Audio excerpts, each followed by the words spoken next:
anybody signed in yet, let me know. If you can put up your chat and just say where you're signing in from. We're gonna get a couple of minutes for everyone to just get signed in and get started. If you have your paint kits and you haven't opened them yet, now's a good time to kind of gather up your snacks, gather up your drink. I like to put my paper down first and just spread out all of my materials. I've got all of my brushes, starting from the large brush to the small brush out. I have my writing utensils. Got my stencils right here. Oh, I'm excited. Happy Friday! Hello. Let's see here.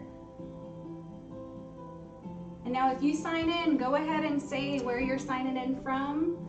We'll get started in a couple of minutes. I also have our steps out. This is the brochure that you'll find in your paint kit. So you want to have this out when you get started. I like to have this open right on the steps that we're gonna go into. We'll start with the background first. So get some water in your paint cup, which I need to get some water in my paint cup too. There we go. I fill it about 1/4 full. I also have all my paints out. I haven't opened anything yet. I just have everything laid out. This is the painting that we're gonna be working on tonight. Count it all joy. In your stencil, you have 2 hummingbirds. You have a large one and a little bit of a smaller one that you can put right here or anywhere on the canvas. We're gonna go into just 1 hummingbird tonight, and then if you have more time and you'd like to put that second hummingbird on there, I really encourage you to do it. I really like how the 2 hummingbirds looks. This is one that I did a couple of weeks ago. And see this guy, I have some glitter sparkles on there along with the metallic paints, but I also have the 2 hummingbirds. There, what you like. So I don't know, what do you think? Which ones do you like best? 1 hummingbird? 2 hummingbirds? We'll get started here at 6 o'clock. Oh, another thing too, if you guys have a blow dryer at home, grab it now and then just put it in your kitchen, in your dining room, somewhere where you're painting. This will really speed up your dry time. So usually for me, I like to kind of glob on the background a little bit. It takes, you know, around 15, at most 20 minutes to dry. But if I use this, 5 minutes. It's amazing.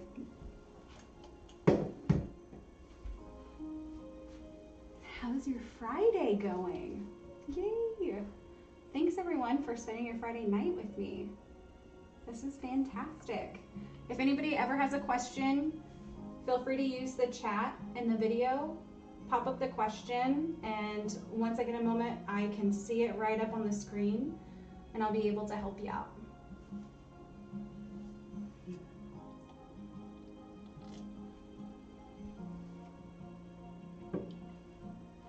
I'm excited to get started. Are you excited? Oh. I apologize in advance for my quirky, silly self, but thank you. This is my mama treat, getting to paint with you guys. So thanks for spending your Friday with me. Have everything out here. If you need to go to the bathroom, now's a good time. I wish I had some jokes for you. Don't have any jokes. One thing, if anybody's interested, the Count It All Joy. So this project we were supposed to do in person last year, and I had a lovely gal who had painted with us before doing a Mother of Mary painting, and she had asked about, you know, kind of an Easter type painting, and she really liked this hummingbird with poppies and mason jars.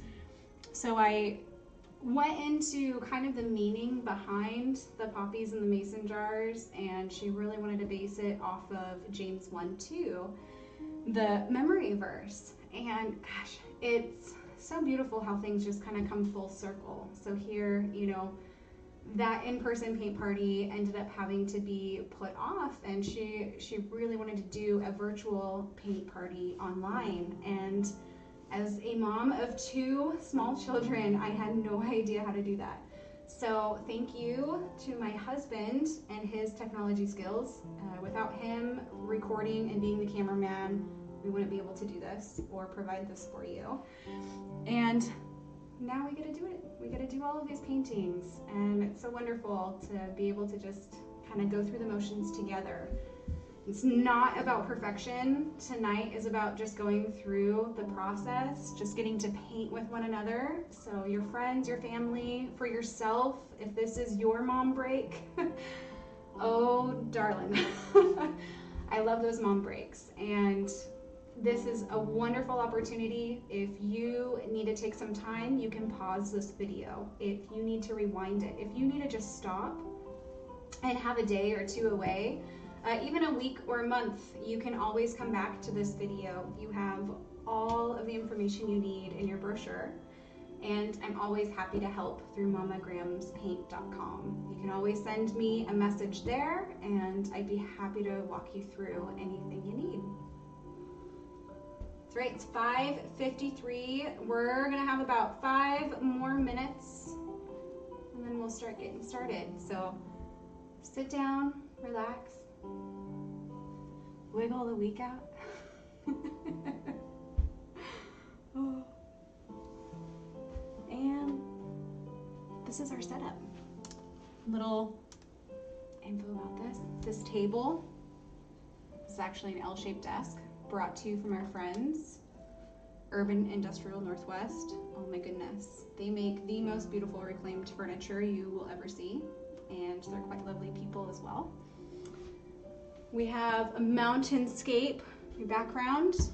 I painted this myself while also singing Do Your Ears Hang Low for my 2-year-old when he was 1, just to get those mountains done.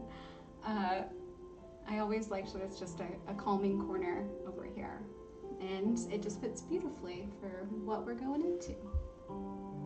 Make sure you get your water, blow dryer. Everyone got it? Sign in and say hello. You can say hi in chat. You can also let me know if you have any questions.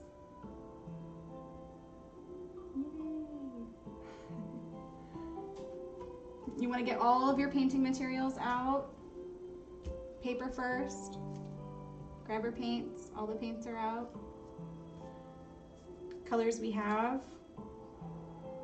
We're going to be mixing some colors tonight, so I hope you trust me. We'll start with a background cup. We have white, and then we also have beautiful metallics. I'm a big fan of these. Ooh. We have some glitter acrylic paint, and it's just glitter, so it's kind of a clear with glitter in it. And then we have a silver metallic. We also have a green metallic, it's an emerald, a blue, and then we have this beautiful teal metallic. It's kind of the same color as my shirt. And then we have black, shade for mixing. We also have red for the poppies. We'll use yellow and red together to create orange and give some pops of yellow. The green, we'll do 2 shades of green for our leaf and then also our stems. And then I put some blue in here in case you guys wanted to make some purple or some fuchsia colors. If you purchased a base kit, you will not have the metallics unless you ordered those as an add-on. And so if you don't have the metallics that you're working with, you have some other colors that you can work with. And I wanted to make sure that you had some pops of the same color, just not in a metallic for those hummingbirds. And then I also have some extra. This is the sienna, the burnt sienna color. This is one of the colors that will be in our background. You can feel free to use that for any of your poppies or your hummingbirds. But I thought a little extra goes a long way. And a stir stick. Some of the other things, stencils. You will have a piece of chalk Ooh. Sharpie, wonderful tool. And this guy, we will be using a toothpick. I like to put some creative things in here. Ooh. And a shop paper towel. This I use a lot. I even have a spare in my pocket just in case. It's a good one. We're gonna get started in about 2 minutes. 2 minutes. We'll watch a quick intro into the background and then just dive right in. And again, if you need to stop, pause this video, rewind, and take a potty break, anything, you're welcome to do so.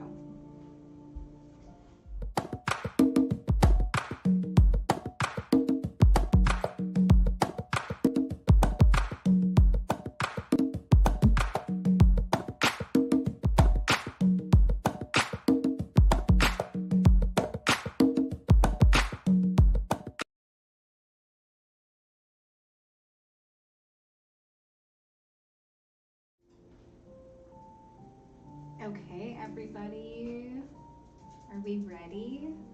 Is everyone ready? Yes. Woo-hoo-hoo. Okay, what you're gonna need to get started, I want everyone to grab their large wash brush. This is going to be for our background. I have a 5/8. You'll also see a size 8 as well. This we are going to use to put the entire background onto our canvas. Next, you're also going to have your background cup. I want you to get this out. And I also want you to make sure that you have water in your cup. I like to fill this about 1/4 full. You can go up to 1/2. I just have a tendency of spilling, so I don't want to put it all the way up to the top. And first thing we're gonna do, now if you guys are all ready, you have your materials out, you have your canvas out. If you're using an easel, by all means, please do. I wanted to use just a flat surface in order to accommodate all of you guys that are signing in. So I'm gonna be using this workspace. Feel free to do whatever is comfortable to you. And really, if you're nervous, again, it's not about the perfection. It's not about creating the most perfect work of art. This is about just having fun, feel the paint, get to move, wiggle around, laugh, be able to just, you know, help each other out. This is really to enjoy paint. And while we enjoy paint, these are acrylic paints. They dry pretty quickly, water soluble. You always want to stick to your paints being about 60 to 70% paint. If you ever add any water to your paint, you don't want to add very much. So we're gonna dive right in. It's 6 o'clock, we're ready to go. I want you to grab your stir stick first. And what we're gonna do is we are gonna take our stir stick and we are gonna put it in the background cup, and you are gonna just spin it around a couple of times. You're not going to completely blend in the colors. I want you to make this beautiful swirl. So once you can see all 3 colors, you're gonna see a gray, a white, and that burnt sienna. I want you to take some onto your stir stick and glob it onto your canvas. It doesn't matter where you glob it on there. I just want you to put some. I kind of like to do, you know, a couple on the side, a couple in the middle, and get it off the stick a little bit.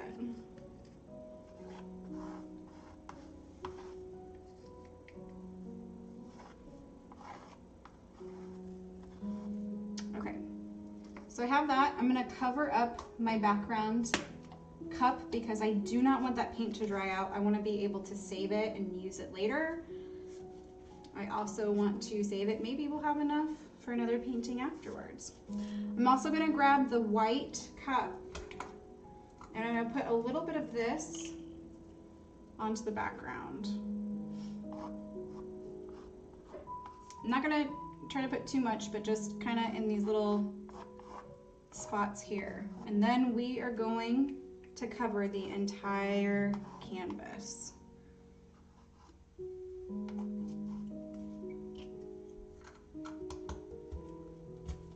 covering up my paint. I'm getting the excess paint. I'm wiping it off of my paper towel because I'd like to use a stir stick to gather my paint and put it on my palette later on. So I'm gonna put this stick down. I'm gonna grab my brush, I'm gonna get it wet. If your brush is a little crusty, it feels a little stiff, I want you to dab it into the water until it softens up. And then I want you to dab it onto your paper towel. And then we're gonna get started. We're gonna go in horizontal sweeps. I'm gonna kind of sweep it in different spots. I like to jump around.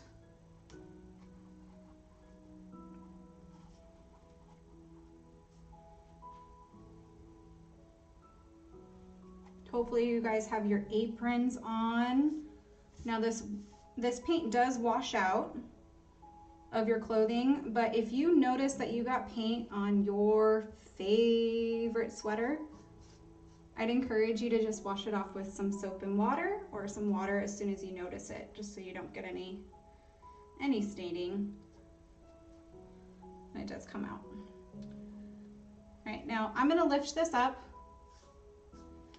and I want you to get all of these edges. I'm gonna start from the top. I can't see it really well. I'm grabbing all the extra paint that I can see and coating these edges. I'm still trying to keep those horizontal sweeps. Now I'm gonna do this side. You can go vertical down and up, but then you also want to go from the sides there. Grab that extra paint that you see on your canvas and pull it over this side.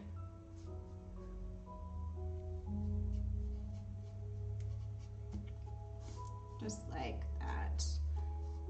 I'm gonna take my brush and go from the corners and drag those brush strokes into the center. I'm doing this very lightly with my brush.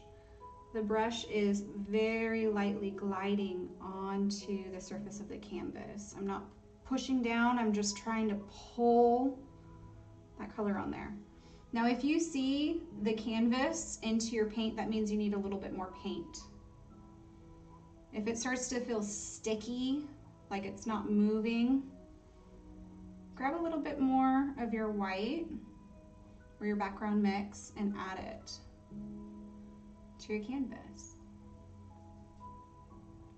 I'm sweeping this over. Now I'm gonna do this edge here. I'm gonna hold my canvas kind of like a pizza, if you can see that, so I can finish off the other parts of the edges without touching them. I'm really just trying to get a really good base. I'm trying to get paint to cover the entire canvas. I don't want to see any of it. I want all the paint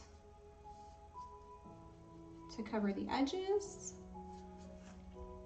and I want it to come in there. If you see any dry pieces of paint, you can get those off. Now's a very good time while it's wet. I've been reusing the same white for the last 3 weeks now. I had so much white paint in my cup that, and I really like to reuse what I have before I put new paints on there. So you might not run into that, but if you're using, you know, some craft paint that's been sitting for a while, you'll definitely get those little flakes, and you want to get those off when the paint is wet, so you don't have to worry about it when it's dry. Otherwise it will flake the rest of the paint off. Okay, so I'm grabbing the big clumps of paint that I see. If you need some assistance with that, you can kind of look and see where the big shine is. And I'm covering all of the pieces of the canvas that are still left. I'm using both sides of my brush. If I am running out of paint on one side, I switch it and go to the next side. And then because I just did this and you can see those brush strokes, I'm gonna lightly bring that back in. I'm trying to blend each stroke to where it really looks like this horizontal wash back and forth.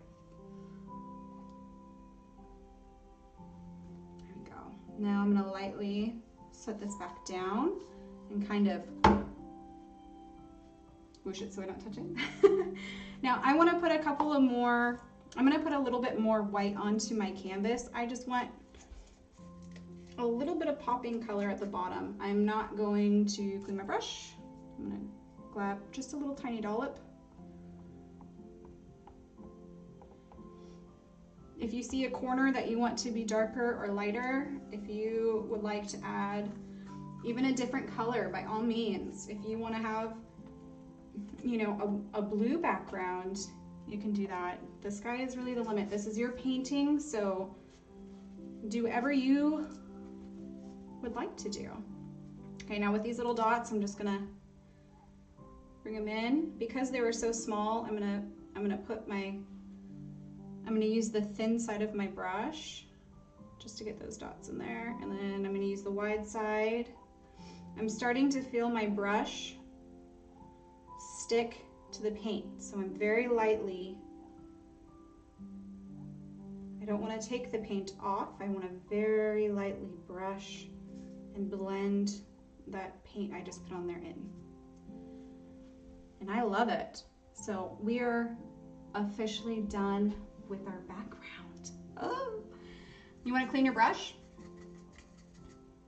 Like so.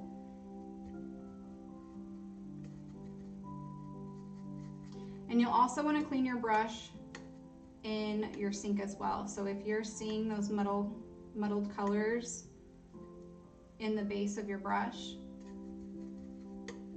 just dump your water out. Go ahead and clean it in the sink. We're gonna let this dry. I am going to use my blow dryer. If you would like to use your blow dryer too, a good way to do that is to try to lift up your canvas. I highly recommend you take the painting off, and you are going to point the blow dryer away from all of your paints and your brushes. I have made the mistake of blowing everything completely clear off my workspace. And you're just gonna blow dry for about 5 minutes. You'll see this whole thing change to dry. I also want you to get some fresh water. So go ahead and dry your canvas, get some fresh water, and then come back and we'll get our poppies onto our painting.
welcome back. Okay, so I just got my canvas relatively dry. There's just one spot here that I just noticed because I put my finger in it.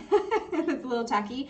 And I wanted to show you something. So I got a piece of water from my paintbrush that had dabbled onto the canvas, and instead of waiting for it to dry, I wiped it off with my paper towel like this, and it took off the paint.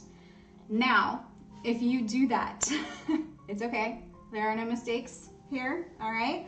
Just happy little accidents. So one thing that you can do, you can choose to put a happy little flower right there, so you can't see it.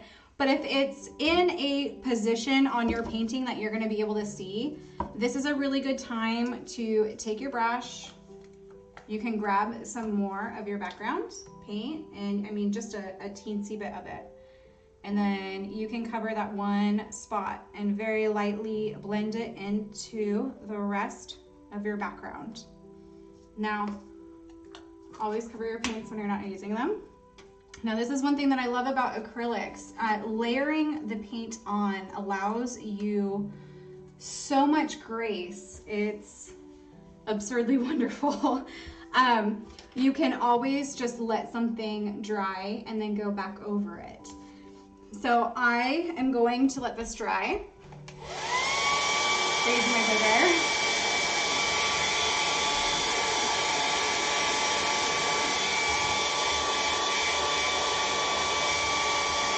I'm doing that one spot I was talking about earlier.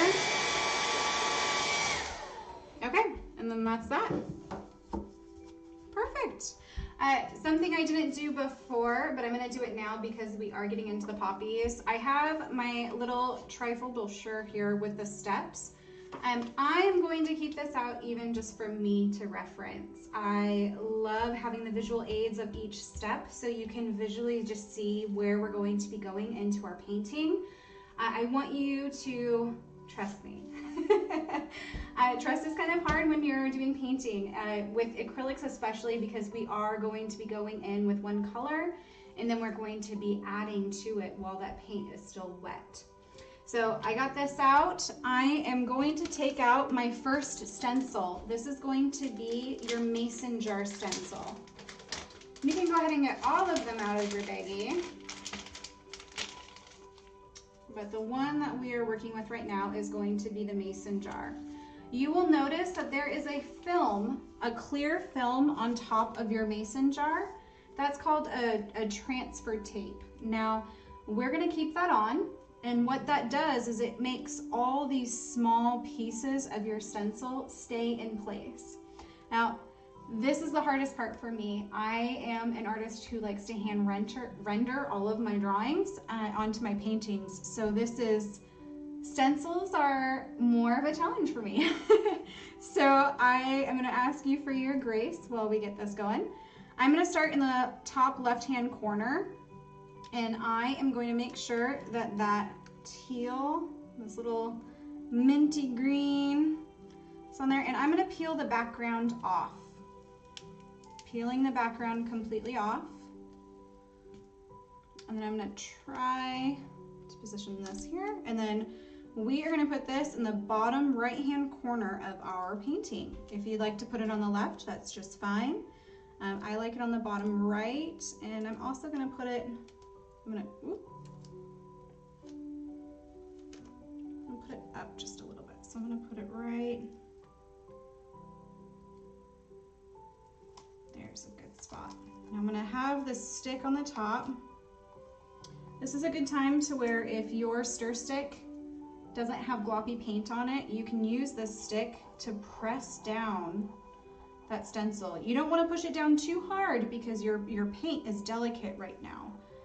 But you want to push it down enough to where you can get that transfer tape off. If this doesn't work for you, you can grab one of your debit credit cards out of your wallet. You can grab a business card and just lightly bring that stencil to stick.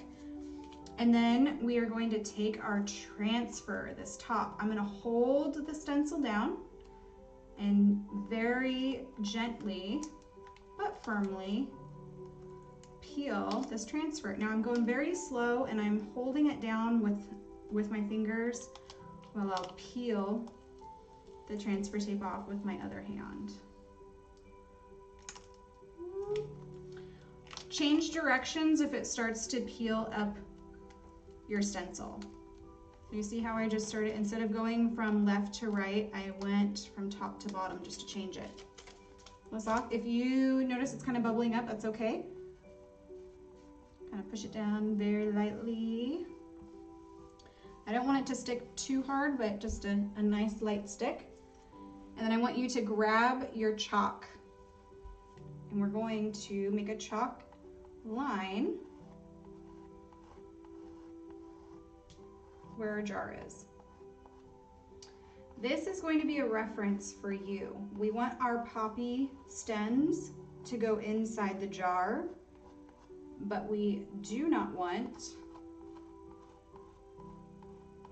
them to stick out. So we're gonna have the jar painted after our poppy stems. So having the chalk gives yourself a nice guide without directly painting it and then having to paint it again. All right, so I've got the chalk on there. Now I'm going to peel off my stencil lightly. This is where your toothpick really comes in handy. I start at the top because the hardest part to get off is the top of our mason jar. So I'm gonna lift one corner so I can get my fingers under there, and I'm gonna very lightly peel it off.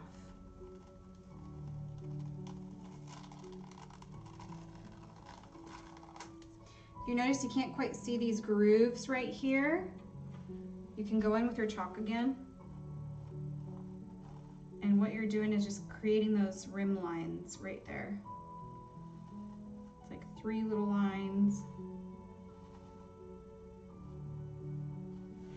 So you know how wide that jar is. And then you're gonna discard your stencil. If you can keep it, I applaud you. It's hard for me to keep these once I peel them off. And so I'm gonna leave that off to the side. Now, hopefully you have some clean water. The brushes that we're gonna use for our poppies, I really enjoy getting to use an angle brush. It's something that's also in your steps. If you purchase the base kit and you don't have the angle brush, you're gonna be using your medium size brush. Now it's going to be either a filbert or a flat, around a 4 to a 6. So I have a 4 right here. This has been used before, so it's a little bit softer, but this is a filbert. So I'm gonna get this one out. I'm gonna show you both brushes just to accommodate both of you guys. Also have my angle brush. And I'd like to kind of put down just a rough outline of what I'm going to be painting. So I'm gonna get my red out. And again, I'm gonna use my stir stick and I'm gonna put this on my paint palette right here.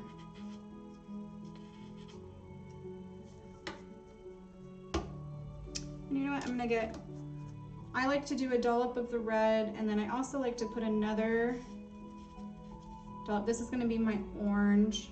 And you know, I might also put another one over here. A little paint goes a long way. And then I'm wiping the red off inside of my paper towel so that I can use this to get the yellow. Now I'm gonna put the yellow. This is gonna be my orange, so I'm really gonna put that right there.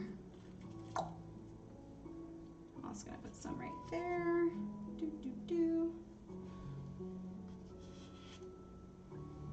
Oh, and then I'm gonna wipe the excess paint off. Okay. Now, for this piece, go ahead and grab your detail brush, your small brush. Be a round 2. It's also called a liner brush. I get it nice and wet, just to make sure it's not so stiff. Dab it right there. And then I want to make an outline where my poppy flowers are going to be. This is just a visual aid for me. We're going to go back over it, but I'm going to get a little bit of paint here A little bit of water. And I want to make a couple of flowers. So that spot that I didn't like earlier, that's where I'm going to put one of these flowers. And I'm going to make a little outline. It's not going to be glorious. I'm just going to do a couple. These are a rough outline of my petals.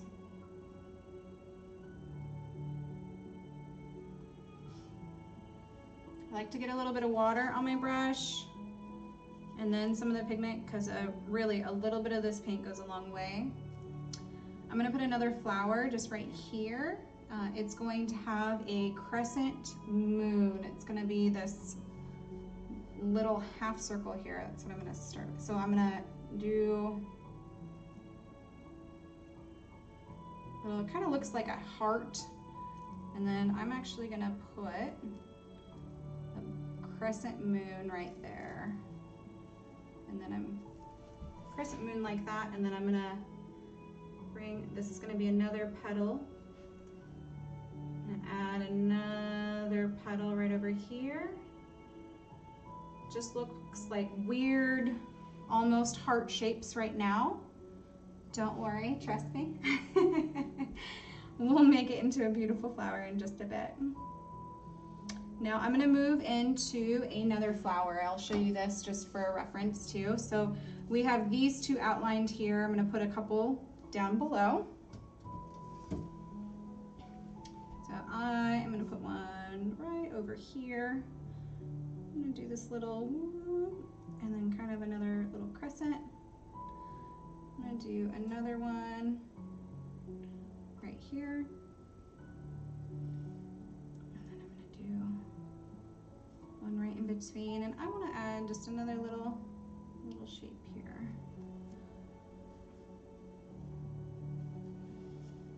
I'm going to do one more. I'm going to cascading down. Also like a little seed pod right here. It's going to be a poppy that hasn't quite bloomed. And then I'm going to mimic this guy right here just by making a little, kind of waving my liner brush around. Again, they're kind of like those little heart shapes. To an ovally circle. Okay. And now I want you to mix your paint. So because I already have paint on this brush, I'm going to add a little bit of water to my red. I'm looking for an ink consistency. I'm adding water. You don't want to add too much water to where you don't have any pigment left. You really want, with acrylics, you never want to have more than 30% water in your paints. But that ink consistency will really help spread the paint onto your canvas so you don't see these lines here. Now I have the red there. I also am going to do some red into this yellow. I'm going to make some orange here. I want some vibrant colors. So I'm not using all the orange that I put on my palette, and I'm mixing until I get the color I want. You don't have to completely mix. If you want these stripes of yellow, please, I encourage you to keep those. It gives your painting a nice texture. It gives those petals a nice texture. And something that I forgot to put on here is I would like to put a little itty bitty speck of black. Now I want to do this so that my red is a very deep red. I'm going to grab my stir stick, put that right on there. Always cover your paints.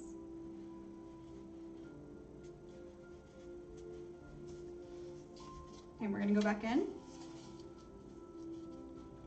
Dirty water is okay right now. Don't worry about it. I'm going to grab some of this red. And, ooh, it's going to be real dark. So really a little goes a long way, especially with the darker colors. It takes a little bit more for those light colors. If it has a darker pigment, which means the color starts to like your blues, your purples, Black isn't a color, it's a shade, but because it has such a dark pigment, it really will overpower your other colors. And I'm really just looking for a shade darker than the red that I have. And then I'm twisting the excess paint off of my brush. This makes it easier to clean. It makes me not wasteful. And then I'm gonna discard this paintbrush. I'm gonna put it down. So paintbrush is going down. I'm gonna get started with my angle brush first. I'm gonna get it wet. I'm gonna get loosened up if it's feeling a little stiff. Then I'm gonna dab it onto my paper towel so it's not completely saturated in water. And we're gonna do 3 layers onto the same brush. I'm going to have some the dark deep red. I'm gonna try to put some of this red in the center, and then I'm gonna use the very, very bottom for orange. And I'm gonna show you why. So look at this. Do you see how you have orange and you have a middle tone? So I'm gonna have to get some more on here. And then you have that dark color at top. That gives you this really beautiful, it starts you off just right on a great foot. So I have 3 tones, and I am going to put the longest part of my brush facing down, and then I'm going to sweep up on that line, and I'm going to lightly wave my brush down, go up, and all of this can be worked out later. I like to kind of wiggle it up and down in the middle too. Grab a little bit more, so I'm gonna get that orange. Orange, you glad I didn't say banana? I had a friend come over the other day, and her son is so cute. He was so sweet, and he had at the dinner table was telling us these jokes, and he was like, and you know the jokes that are coming, because obviously you've heard it before, but for him, he doesn't know that, and so he was so excited. He was just hamming it up. He kept saying, banana, banana, banana here. Orange, you glad I didn't say banana? It was fun. All right, now we're gonna add a little bit more. Don't worry if this is a little bit muddled. We're gonna go back into it.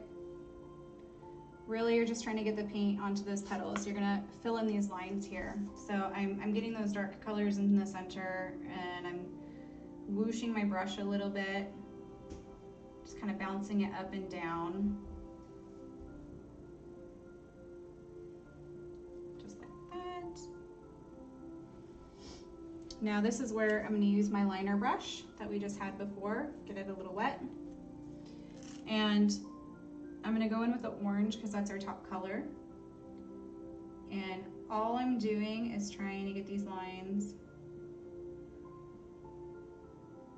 to be done. I just want a nice line up top. That's all I'm looking for. That's all you're looking for. All you're looking for is right here. If you can see the canvas and you see the paint kind of break, all you're gonna do is just put this little, you're gonna connect the dots here. And then you can add a couple of lines that go down into your painting, into that petal.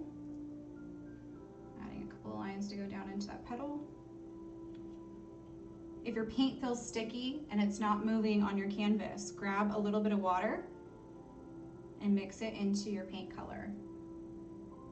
It's gonna feel like that ink consistency. You should be able to feel it move nice and gently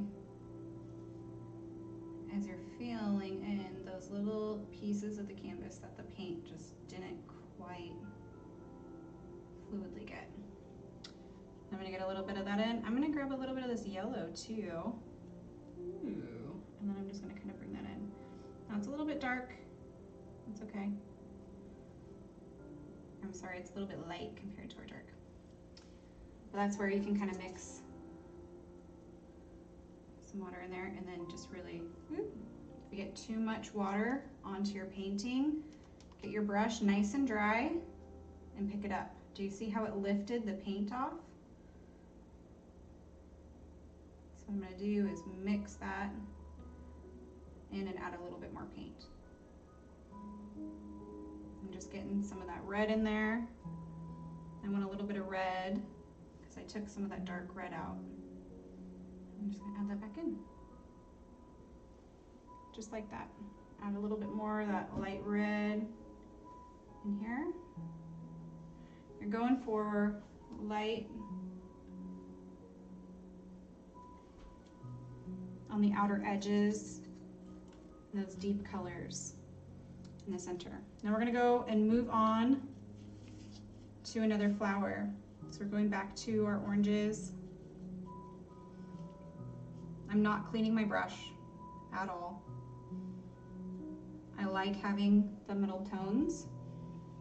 Here I'm going to go in with this one first. So this one I'm going to do the same. We're going to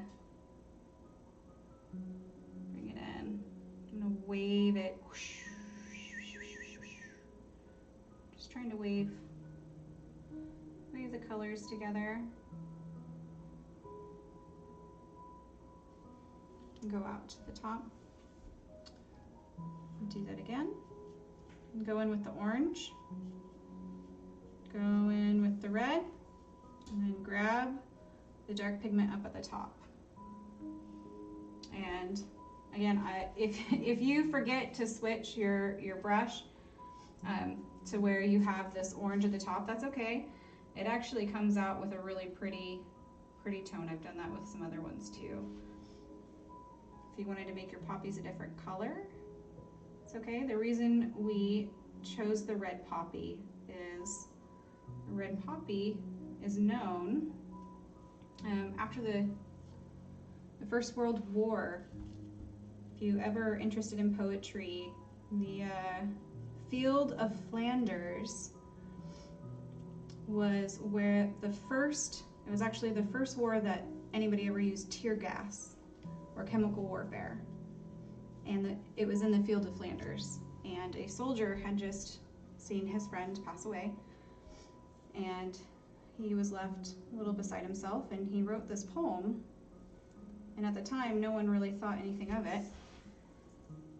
But he found it so profoundly beautiful that in this field where there was complete disarray and people passing away, the only crop that could grow in these fields where fallen soldiers were was the red poppy flower.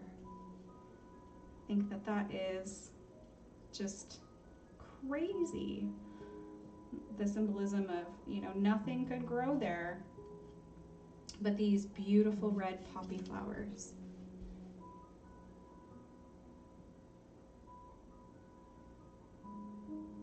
And after a year where we have had to have a lot of sit-outs, I think it's beautiful to get to have these poppy flowers to remind us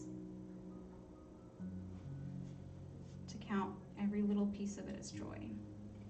Now right here in the center, I'm trying to do this crescent moon, but because I already have wet paint there, it's not quite moving. So I'm going to use the same brush, and I'm going to grab some dark red, and I'm going to go under this line. I'm going to bring some dark colors into my bottom petals. I'm going to go in with the dark, and I'm going to do the same thing. I'm going under this. If you can imagine a crescent moon, or imagine, I like to use a citrus wedge. That's what it kind of reminds me of, this little crest. And then, because we went in with those dark colors, I'm going to get the access paint off of my brush. And then I'm going to go in with some of this yellow orange, very light. And I'm going to put this right at the top crescent. I'm going to do top of my little orange slice. I'm going to bring in that light color before I bring in some dark.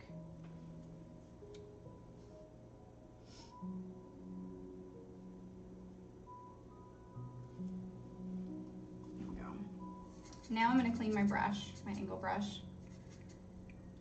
If you're using a filbert or a flat brush, you're going to do the same exact thing with the 3 colors, but you're just using a different size. I like to use that angle. I'm going to go in and use the filbert now just to show you kind of what I'm talking about here. And now I'm going to get it wet. It's okay that your water is dirty. Don't worry about it. I'm going in with the red, and I'm going to add a little bit of the orange just to kind of get it into the right tone. And now I'm going to add a couple of dashes in here.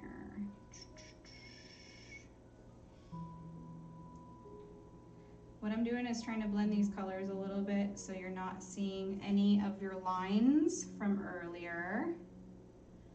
And I'm really putting it right where that dark was.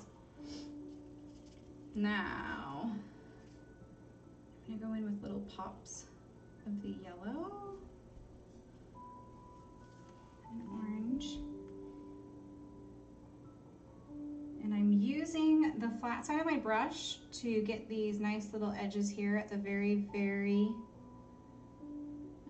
top of my petal.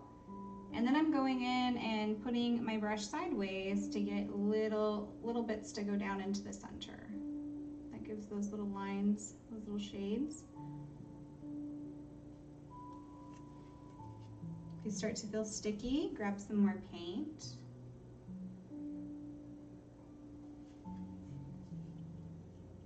Go in with the yellow again.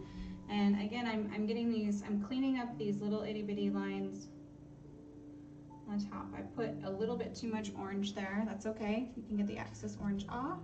Some of that dark colors. If you want to use your detail liner brush, now's a good time too. I'm adding some dark strips coming from the center there. And I'm really putting some dark colors right underneath my little wedge there. All right. And then we're ready to move on to some more flowers. So I've got my dark, got some of my light, or my medium, medium red, and then I'm gonna put some of this light orange on one side. And then again, we're gonna go in. I'm a lefty, so I'm starting on the right-hand side of the flowers and then going in. I like to bring it to a point. I'm doing this because I have a tendency of dragging my hand into my painting, and I really don't want to do that. If you get red on your hand, please wash it off or clean it off with a paper towel before you go back in. Otherwise, you will get paint all over your painting. Now this looks a little muddled. It's okay. We're gonna clean it up. And because these are our smaller flowers, we will clean this up with our liner brush. So I'm gonna go in with the orange. Again, some of these dark colors. Kind of put this little slice in there. And I'm going to try to use just all the extra paint I have.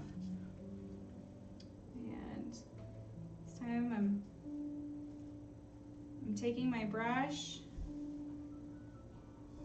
for this one and I'm getting all that extra paint off while covering this line up. I'm not trying to get the 3-tone, I'm just trying to get it filled in and those lines taken away. There we go. And then I'm going to set this paintbrush aside. Okay, grab your detail liner brush, get it wet. And I need a little bit more of a dark red, so I'm going to grab some of the black, and I'm grabbing some of my red I had. You're going to mix just a little dollop of water onto your brush. You know, I'm actually going to move I should not be putting my water over my canvas. Whoopsies. Just so we don't get any drips. All right, so I have this dark, beautiful dark tones. So I'm going in with my dark tones, and I'm just gonna put some, not trying to make this really fancy, I'm just trying to make some dark lines so you get these little petals. The dark red is gonna be in the center. I'm doing this while my paint is still wet. This is very important. If your paint is still wet, then it's going to blend a lot easier than if it was dry. So I'm putting these dark tones in, and then I'm wisping them from the center of the petal outward, like so. And I'm trying to get these on here a little bit quicker. I'm gonna do this little half circle thing right here. Boop, boop, boop. And I'm really trying to just outline. I'm getting these dark tones right at the base of each petal, and the left and the right of each petal, where the petal begins and ends, so you can see differences. If you start to feel a separation, if your paint gets sticky, add a little tiny bit of water to your paintbrush, get some fresh paint on there, and go back in. I'm gonna get this flower here. I'm gonna try to leave the top of that crescent blank. I don't want to go in there. I just want the center of this petal to have the dark. There we go. Now I'm gonna go in with some of my light, I'm sorry, my red. This is the cadmium red, a deep hue. I like to use student grade acrylic paints. We also use the craft grade paints for our base kits, but the student grade paint is thicker. It's a deeper pigment. Pigment just means how strong your color is. And you want to have some good colors. Sometimes when you get into, crafting, you don't really necessarily need to, and you can buy the pre-mixed colors, and they are cheaper, very cost efficient, but you don't necessarily, you don't get the consistency that you do in student grade paints or in professional paints. And a little extra really goes a long way. Okay, now I'm going in with the orange, and I also, while my paint is still wet, and I'm putting the orange at the top of this crescent petal, and then dragging it in. I'm going to put a little bit onto the very tip of this petal and letting that go in. Grabbing a little bit more orange. I'm going to do this with each petal. I'm going to just kind of clean up my edges.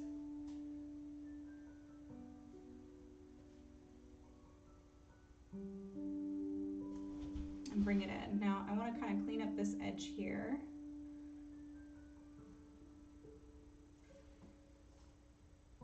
And it looks a little abstract right now. But again, remember, we're going to add some of that detail in just a minute.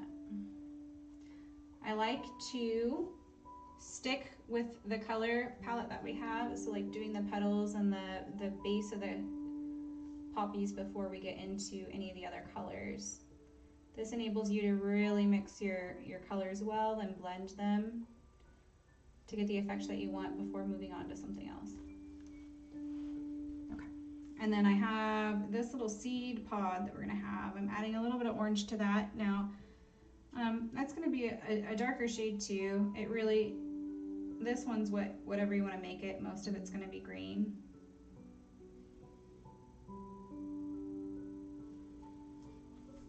If you'd like to put another one in there, like if you want another little seed pod, you can. I'm gonna leave just one at the bottom. I like where my poppies are.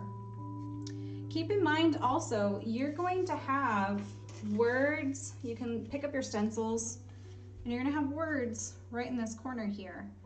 So you don't want your poppies to move to the left or the top right. So you want to be able to have some room for your hummingbirds. And you can always use a different hummingbird. You know, use the stencils however you would like. You can personalize this however you would like. Okay, now we're ready to do the fine detail. You can use either your liner brush, the smallest brush you have on your base kit, or you can use, if you purchase the premium kit, you get this nice detailed brush. Now this guy is one of my favorites. If you don't have one of these guys and you want some finer detail, use your toothpick. Toothpicks are wonderful. And we're gonna go in with the black. If you need more black, which I do, you wanna go ahead and put that on there.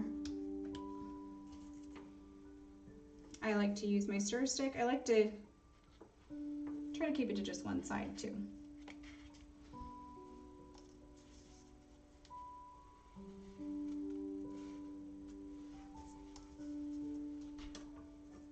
Cover my paints, get them out of the way. Okay, now we are going to do the center of our flowers. So we're gonna do these little black speckled dots and some yellow. That's where we're at right now.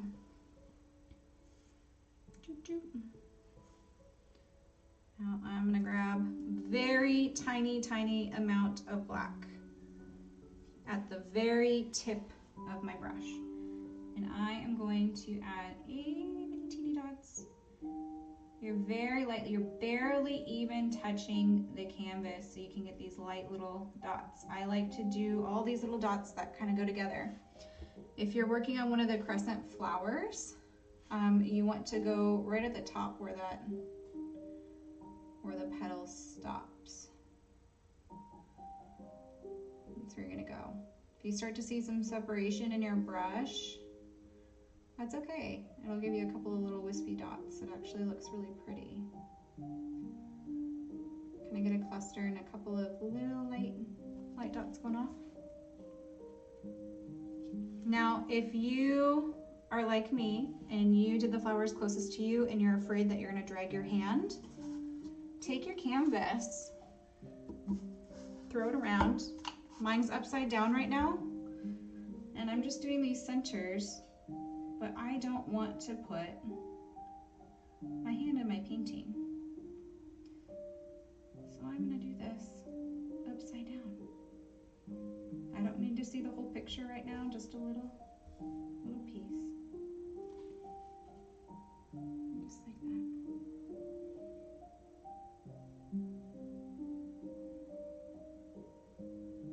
Detail is my favorite when painting.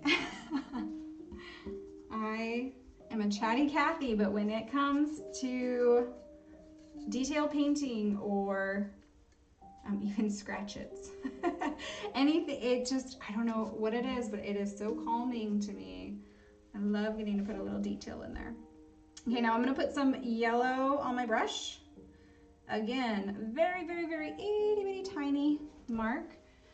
And I'm gonna go in on top of these, very lightly. I don't wanna touch it too much. I just want a couple of little pollen speckles in here. This is really going to brighten up these flowers. Ooh, look at that. And you can put a couple just kind of fanning out. Oh, it's such a joy.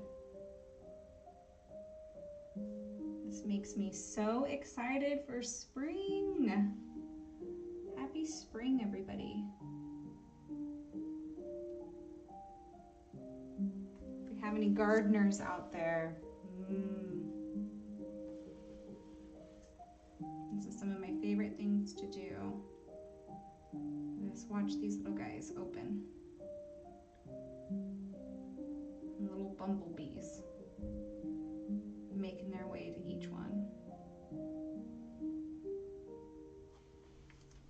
There we go.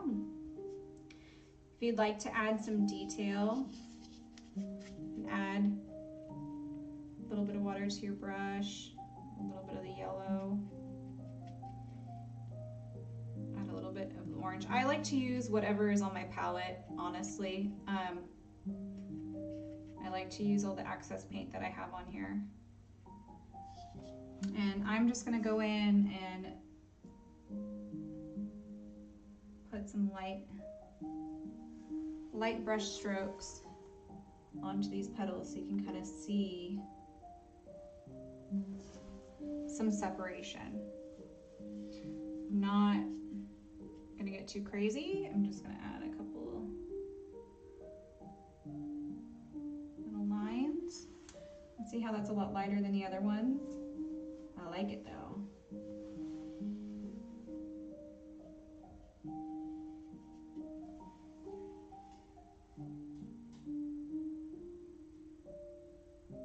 This is where I like it to be a little bit more watered down, where how I was telling you that 70% of your paint should be acrylic, and less than 30% should be water. Here I'm not so worried about that because this is such a small, I'm almost using it kind of like a watercolor and very lightly just bringing in little pops of yellow from the very tip of my petal and bringing it into the center. I'm not going to do it everywhere.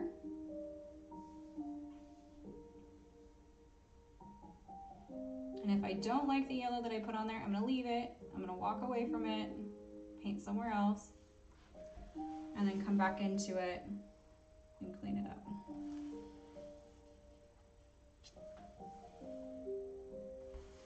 I'm putting these little dashes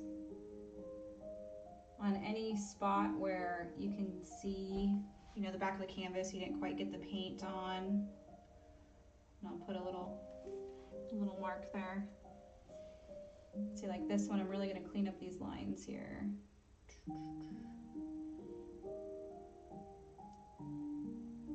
Because it's a little drier. This guy, it's not quite wanting to go.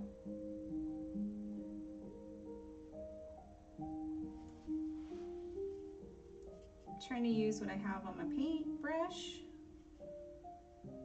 Grabbing some there, and I'm going to move my canvas again. I want to get into this.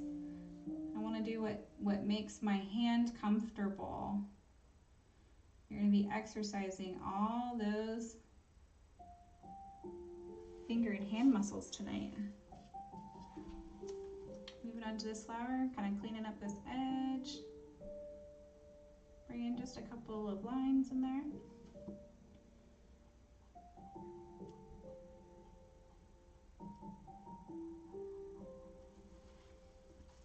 There we go. Using the same brush, I don't mind that it's not clean because I want it to kind of be blended. And I'm going in with the red. I'm just going to add a couple of wisps to this petal here because I feel like it needs a little bit of help. A little bit right here also.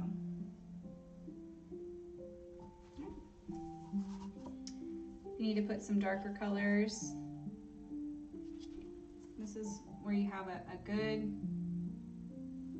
time to bring in these darker colors. Really, this is where you're cleaning up any pieces that you look at it and you don't quite like what the petal's doing. You want it to be a little bit more vibrant, vivacious. So you can bring in the darker and lights until you get you like. I love it. I'm gonna leave it.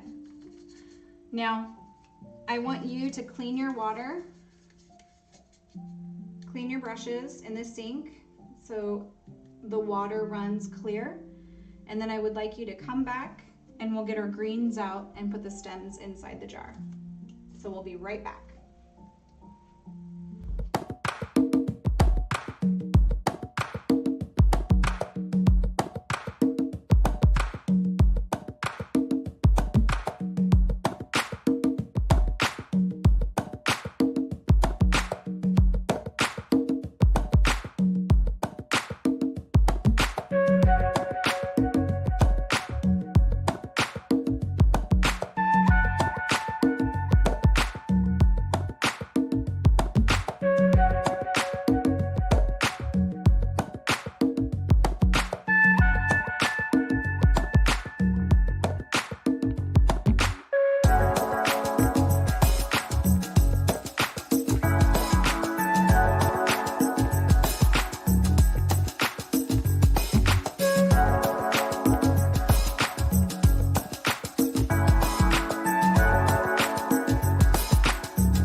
Okay, so we're back.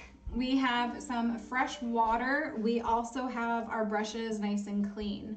Now we're gonna go back in and we are going to get the green out for our stems. We're gonna do 2 different shades of green. So we're gonna do just the shade we have here. I'm also gonna put a little dollop over by my yellow here.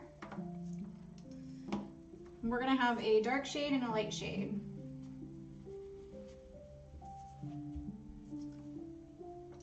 Right, and then I am going to go in. You can either use your fine detailed brush or you can use your number 2 liner brush for this one. I'm gonna add a little bit of white also, and I'm gonna use my brush to mix the paint. So I'm not doing anything to one of the greens, but I also wanna get a light green going here.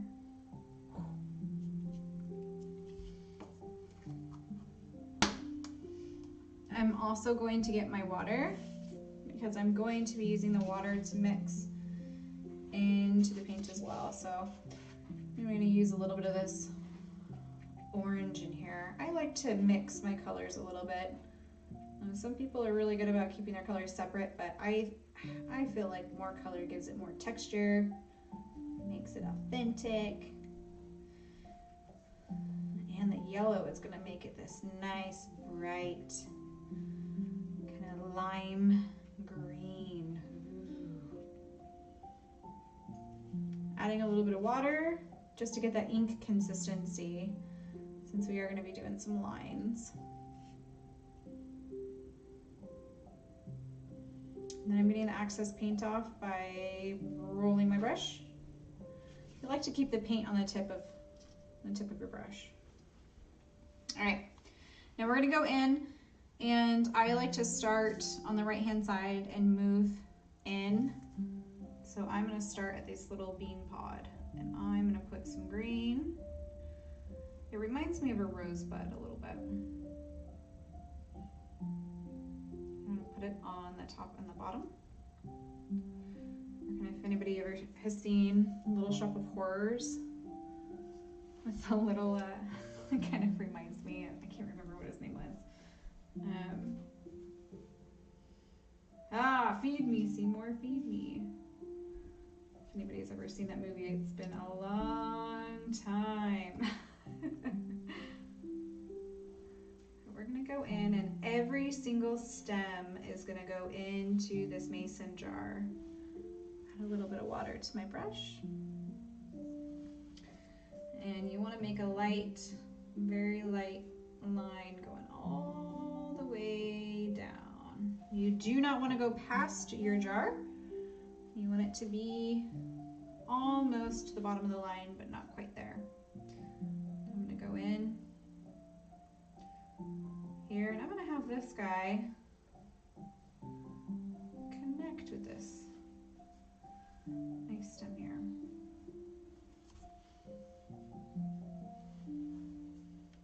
And go down.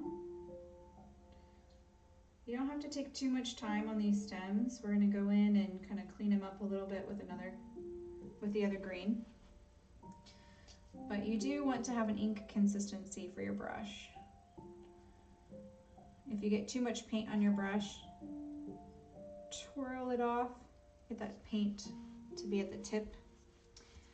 And I am going to bring this guy, so his little stem here. Now for these guys at the top, just be mindful. They're gonna go behind these petals a little bit.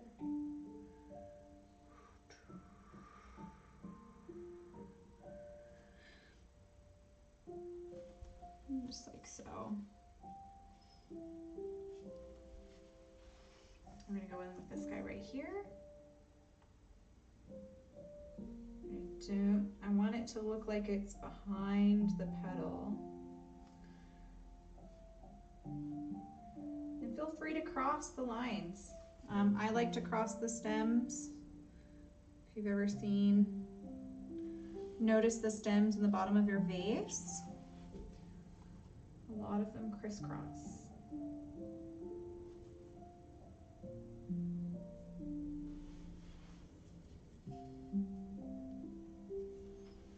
We're also gonna this nice little guy.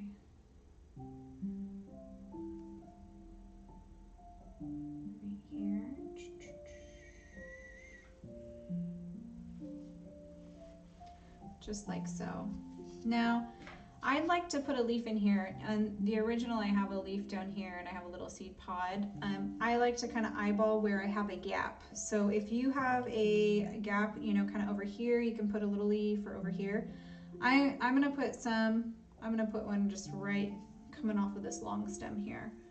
So I'm, again, gonna add a little bit of water to my brush, get some green on the corner, and then I'm gonna make a very, very faint line that connects to this center, and then I'm gonna go in, and I'm just gonna make these like little triangle brush strokes to go in. And they are going to be the same. It's gonna start thin at the top, and then it's gonna feed into the center branch. Just like so. It's gonna almost look like a piece of wheat, green wheat to me. Now, my brush a little clean. Again, I have water on my brush, and we're gonna go into the dark color here. So I'm gonna get a little bit down here. I'm mixing water with the green until I get an ink consistency. If it's too watered, if you start to see that it doesn't look like that deep green you have, add some more paint to it. That means you need more paint. It's too watered down.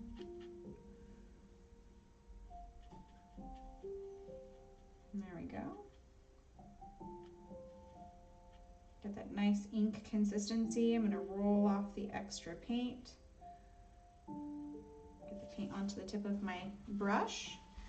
And then I'm gonna go back in. Now I'm gonna go back in, and I'm gonna lightly put it to the right hand side of those lines, and then I'm also gonna fill in any pieces where you can tell the canvas is right there. It's kind of separated. You don't have to put it, you're not trying to make a thicker line, you're only trying to put a shade, another shade of green. And if you stick to the right of each stem, you want to stick to the right for each stem. If you put it on the left hand side of the stem, try to keep it on the left hand side of the stem. That's because your color source, you know, if you have the sun shining from the left, then your shadow is going to be on your right. You're going to have more shadow underneath your petals than you will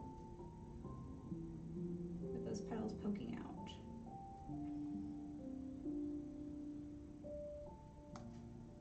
We're not looking for perfection here. We're looking for the process.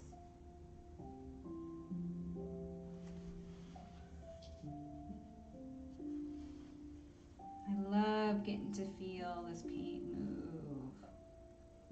When you can get it to softly cascade down the stem, it's so fun.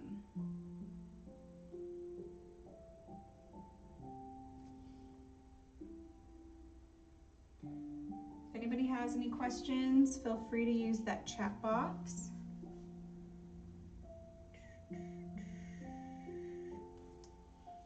And there we go. And we're going to move to another stem.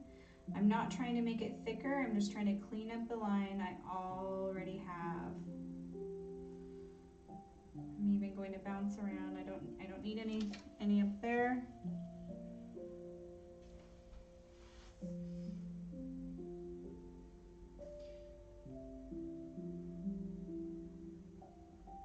If you have experience painting and you'd like to add some more dimension, you can go in with a softer and a lighter green than your light green that you used before on that left side, and give it some more pop.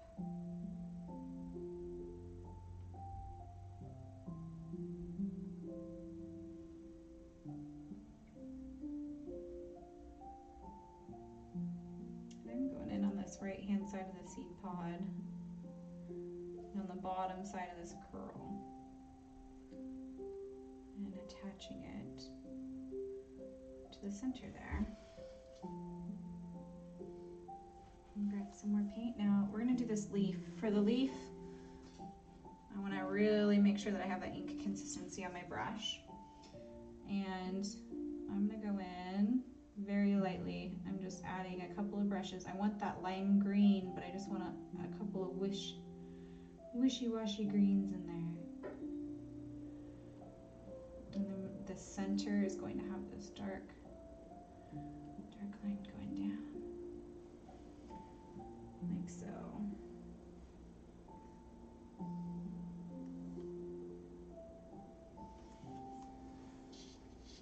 Just like that. Now you can clean up these lines if you'd like. You can, you know, I'm not even cleaning my brush off all the way, but I'm gonna go in and just anywhere that you see like a little dollop, kind of smooth that out.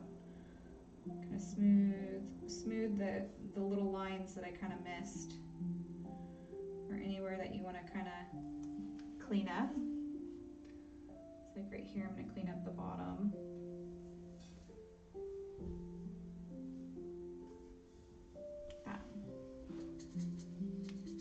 And you're done with your stems.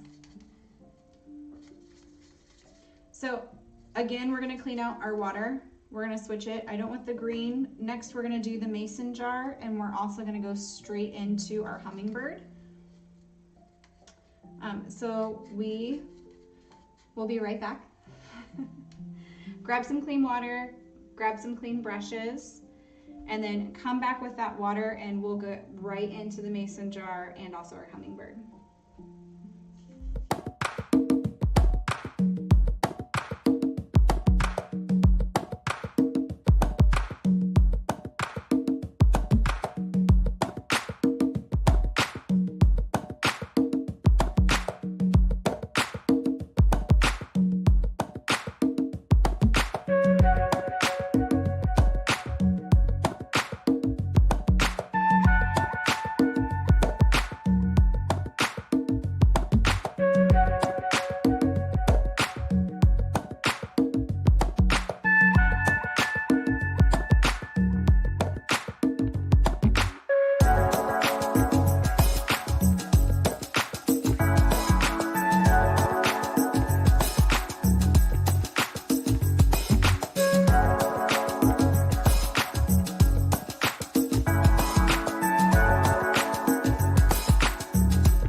Yay! Okay, welcome back everyone. So I have some fresh water and I have some fresh clean brushes. And next we're gonna go into our mason jar, and then we're gonna go right into our hummingbirds without refreshing our water. What we're really gonna focus on right now is we are going to go in with our liner brush and get these white little lines going for our mason jar, and then we'll have a couple of pops of gray, and then we'll go into our hummingbird stencil. So I'm putting this guy back up here. Now grab your liner brush. Yay! And we are gonna go jump into just using the white now. I'm not even gonna put this on my palette. I'm gonna put it directly onto my canvas. I got a little green in here earlier, so I'm gonna try not to put my paintbrush in that green. I'm grabbing some water onto my brush, going in with the white. I'm not putting the entire brush into the white, just the tip. And then I am going to do the outline. Now, because I'm a lefty, I'm gonna do this right-hand side of the mason jar, and I'm going over my chalk outline. I'm gonna go over. It's okay if you don't have a steady hand. If you want to steady it, I strongly encourage you to take your right hand or your left hand and brace the bottom of your hand, and then you can use small sweeps with your fingers. If you have some shaky hands, you can also rest your wrist onto the side of your table. Keep going. If it's hard for you to get into these bends, take your canvas and really just focus on the line.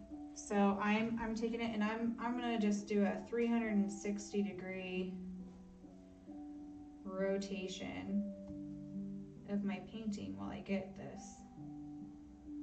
these lines painted out. You're wanting to have the tip kind of rounded here on both sides, the bottom of your mason jar.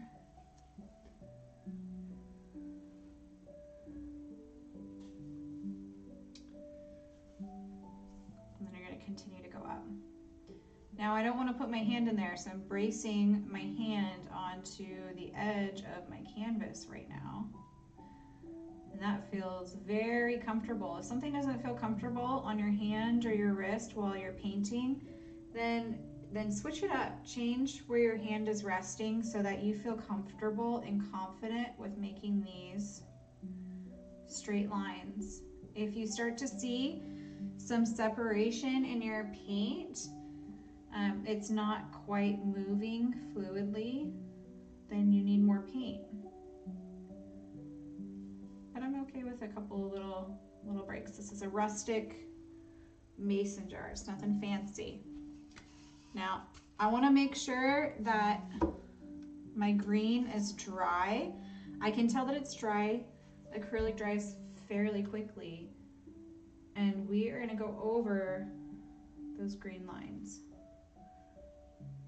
This is the mouth of our mason jar.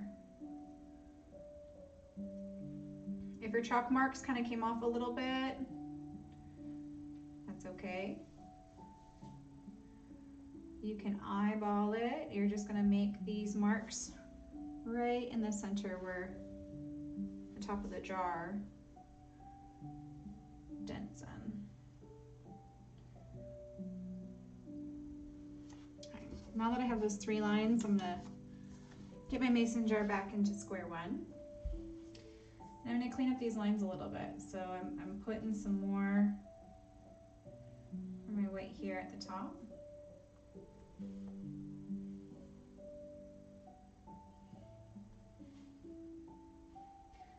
I'm also going to add a little bit right here. I'm liking the 3 lines and make a little line going down in between.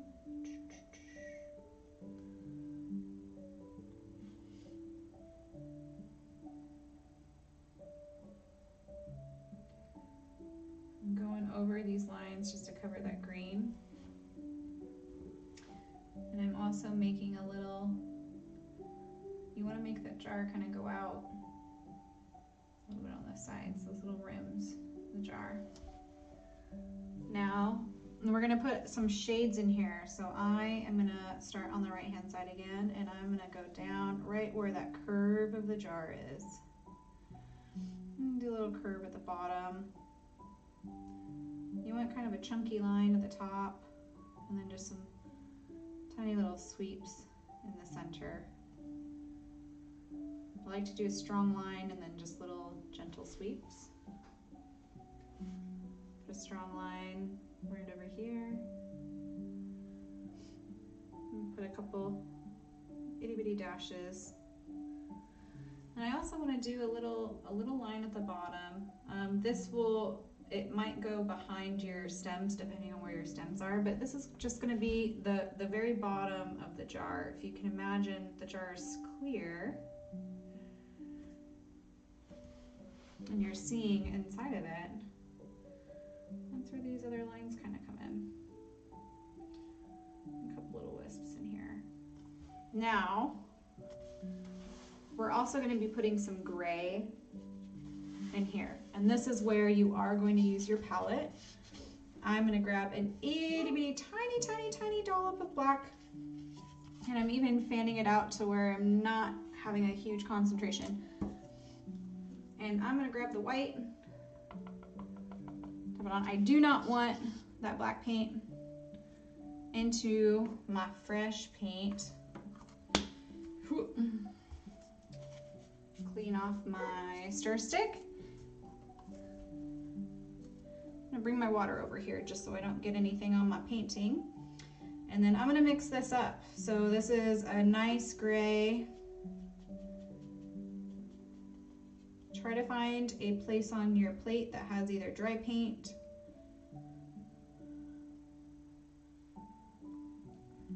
or right in between your colors. Now I have a little bit of gray on my brush. I'm gonna go in at the very, very bottom of these white lines and add a gentle sweep going in, not all the way, but right in between. This is gonna be our little shade, our mason jar. And then I'm gonna add some sweeps going down. I like to put the gray right next to the lines that I had before. If you go over your main line, that's okay. We'll clean it up with a white in just a second. I want you to, this gives you a nice little texture. You don't have to put it all the way around, just kind of sporadically give it some nice shade. I'm gonna put a little bit on the top on this side. Like that. Now I want to clean up that white line right there, just because I really do like having the very outer line of that mason jar done. So, and because it's still wet paint, it's going to be hard to cover. We might need to go back into it a little bit. But there we go. Oh. Okay, now it's time for our hummingbirds. Yay! So your water should be a little gray. That is just fine because that's the color we're going to use for the base of our hummingbird. So I am going to grab all of my stencils out actually right now. Tonight we are only going to do one of the hummingbirds, but we also have another hummingbird that we can add. Just time-wise, we're not able to do both tonight, but I really wanted to give you this option to have two birds. So I like to use the larger hummingbird in the top right-hand corner, and I like to get my other stencils out just to see where they're going to be because I don't want the bird to be inside that Count It All Joy. So I see that I have enough room for all of my stencils, so I'm going to put this off to the side. And I am going to keep that large one up top. That's where I want him to go. I'm going to put this off to the side since we're not doing that tonight, but you can do that with me just by rewinding this piece of the hummingbird. So I am going to get the stencil off. This one does not have a transfer tape at all. It's easier because it's a smaller stencil, so you can use this with your hands. And then I am going to start by putting right at this top corner and lightly pressing down. Try and get them off my hands here, and then if you need to kind of lift up and reposition, you can.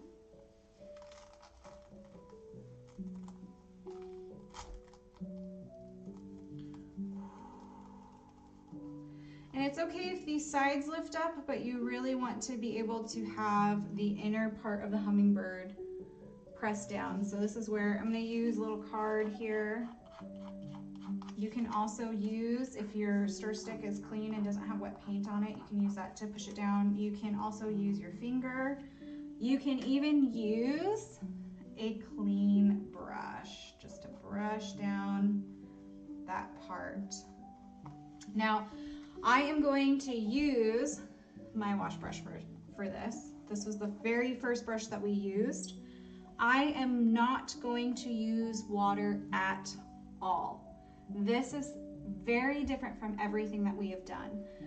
When you are putting a stencil on, you don't want it to bleed. So you want to be able to have that thicker paint. You also do not want to put too much on your brush. So this is where use, a side of your plate, make sure that it's really not saturated in paint. You want to have just very, very, very, very light. And I like to go in the middle first just to see how much paint I have on there. And then I start on the outside of the stencil and I drag my paint inside. This is that light gray. This is going to be the base of our hummingbird. Now I'm going to need some more paint. So I am going to mix my color. I'm not going to mix it with the brush I'm using for my stencil. That's also very important because you really do not want it to be completely saturated. So I'm using a different brush and I am just getting some paint on there. I already have some black on my palette, so I'm going to grab just a teeny itty bitty bit. And all I'm doing is mixing that gray again because I didn't have enough. It's okay that some of that red is in there, but I'm going to try to get a little bit of it out just because I don't want too much in there. Now, it's also okay if your gray is not fully mixed in either. This is going to be the base. Okay, so I'm going in with my wash brush again now that I have more paint. And again, we want to have a light gray base for our hummingbird. If you have a darker background color and you can't quite see the gray, do it a little bit darker.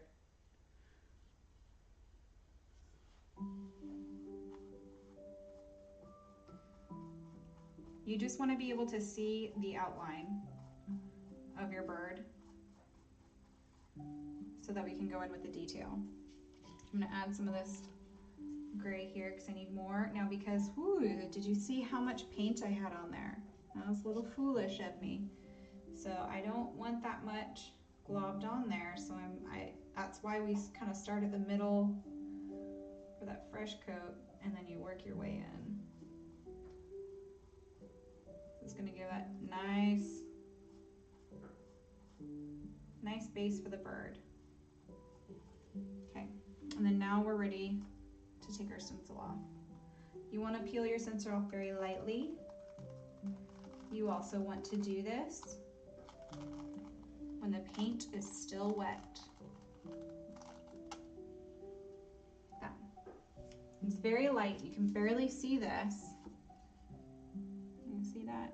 Very light.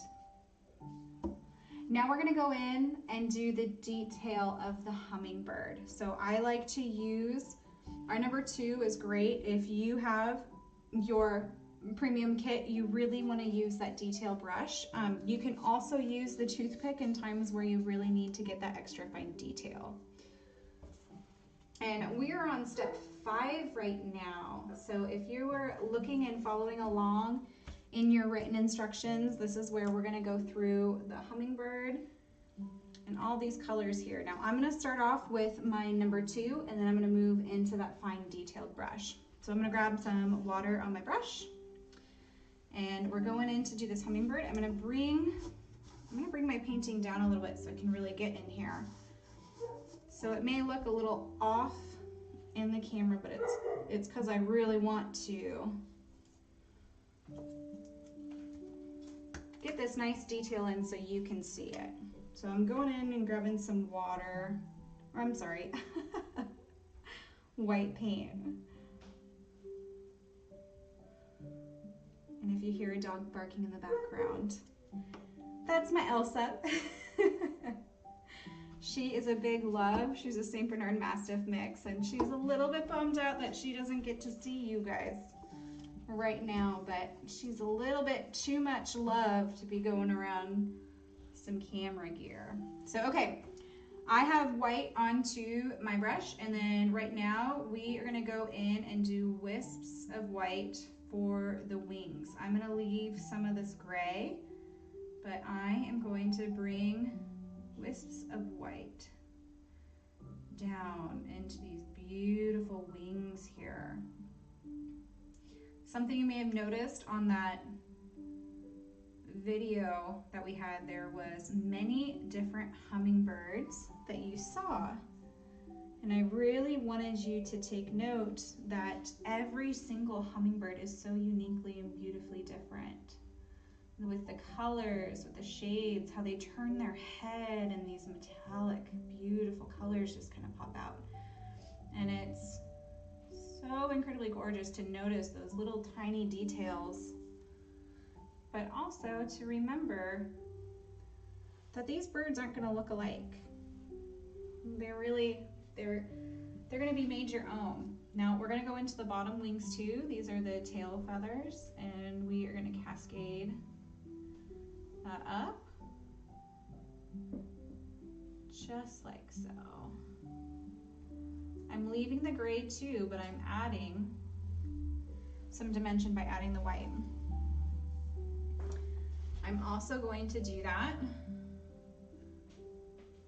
with parts of the face. I'm not going to do all of it, I'm just going to do little dabs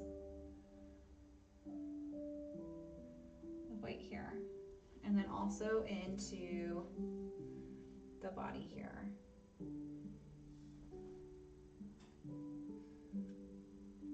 It's going to look a little funny, but again, trust the process. I'm going to give him a little belly. And I don't mind that my paint is drying out right here because we're going to go in with some other colors too. I'm just really trying to get, you know, some lighter white mixed in with our gray that we already have on here. I am going to add some that goes up his wing there. There we go. Just like that. Now I'm going to add a little bit more black, and I'm talking itty bitty teeny. And we're going to make a darker shade. If it's not dark enough, if it's the same gray, I want you to go a shade darker, okay? Getting to mix it on the same place that you mixed the gray before is a perfect place, because then you can tell that it is darker. And we're gonna go in again. And this is where you do want the ink consistency. You want to be able to move the paint very fluidly. And again, so this is a darker line. I'm just gonna very lightly put a line going down for our tail feathers and also for our top feathers. You want to try to have the ink consistency and get more paint onto your brush to make sure that you have a very fluid line. And I'm only letting the very, very, very tip of my brush move on my canvas.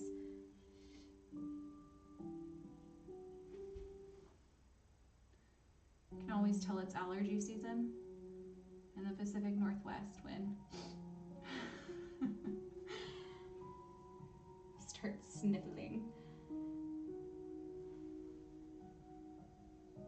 All right, now here's another one. So I can get about 3 of these lines in before I start to lose that. So I'm gonna add a little bit more water because that was only 1.5 lines. I want to get at least 3 lines in here. And again, I'm not trying to cover up what I just did. I'm just merely putting in some added dimension for these feathers right on the wings, just like so.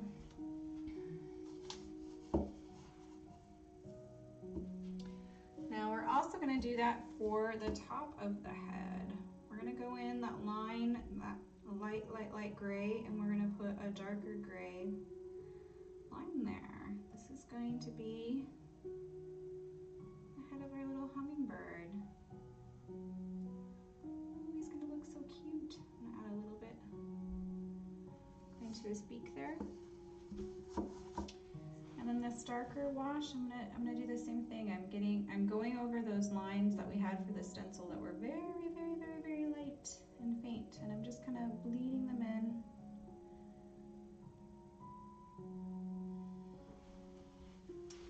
And making it more profound. Going over those light colors. I'm also gonna get that dark. All right. Ooh. Oh, I'm excited. Okay, now we are gonna put some of our colors in here. If you have metallics, now is the time to get them out. Yay. Metallics are my favorite part. I'm a big glitter fan. I'm also a big metallic fan. So, and for my hummingbird, I really like these emerald colors. I like to use the green kind of on the backs, and I really like to use these dark teal, dark blues right on this turtleneck here. If you'd like to make a fuchsia or a purple, you can do that by mixing your paints. If you have a base kit and you want to mix a color that would really just stand out, like an emerald color, you can use this beautiful blue. You can also mix this nice purple, which would be the blue and the red together. Those are options. Because I do have my metallics, that's what I'm going to be using. So this green is a little bit new to me. I'm really excited to use it. I'm gonna go in with my number 2. I'm gonna get it a little bit wet, and I like to just dip them directly from the little pods for my metallics. Now the green, I'm gonna do some light little, I like to do tiny little dash strokes. So itty bitty taps. If you want to get in with a liner brush, a more detailed brush, other than this 2, feel free to use your smaller brush. You can also use your toothpick. I'll actually show you in a second. Now I'm gonna put this green at the back. And if your brush has too much water on it, so the metallic isn't really coming off as thick or the pigment's kind of off, then you can get the water off of your brush by putting it onto your rag and then getting some more. Again, I like to do these little dashes because a bird's feathers are never just one color. If you've ever noticed that, a bird has a lot of texture in their feathers, and so getting these little do do do do do. I'm gonna go into the neck here a little bit. Ooh, do do do do do. These little specks here. I am gonna grab a little bit of water onto my brush, and I'm gonna carry a couple of these down into the base of his feathers. And you know, I could spend all day doing the detail to these birds. I really could. Now I'm gonna put a little bit at the base of these wings, but I am not going to put any of these colors at the tips of the wings. The tips of the wings we want to keep white. We want to keep gray. We do not want to put the color at the tips. Their wings move so incredibly quickly. There's no color there.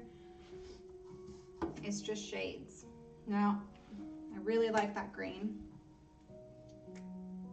I'm gonna go in with this deep, ooh, beautiful metallic blue. And this is where I'm gonna go in with a turtleneck here.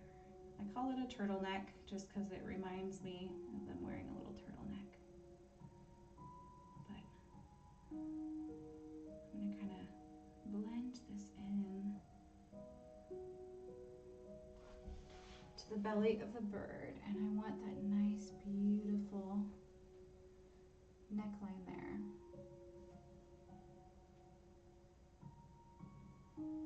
If you need to mix your paints a little bit, you can. I got a little bit of the, it's been sitting for some time, so it didn't give me that really, really dark blue. And then I'm even gonna put some blue in with the green. The green is not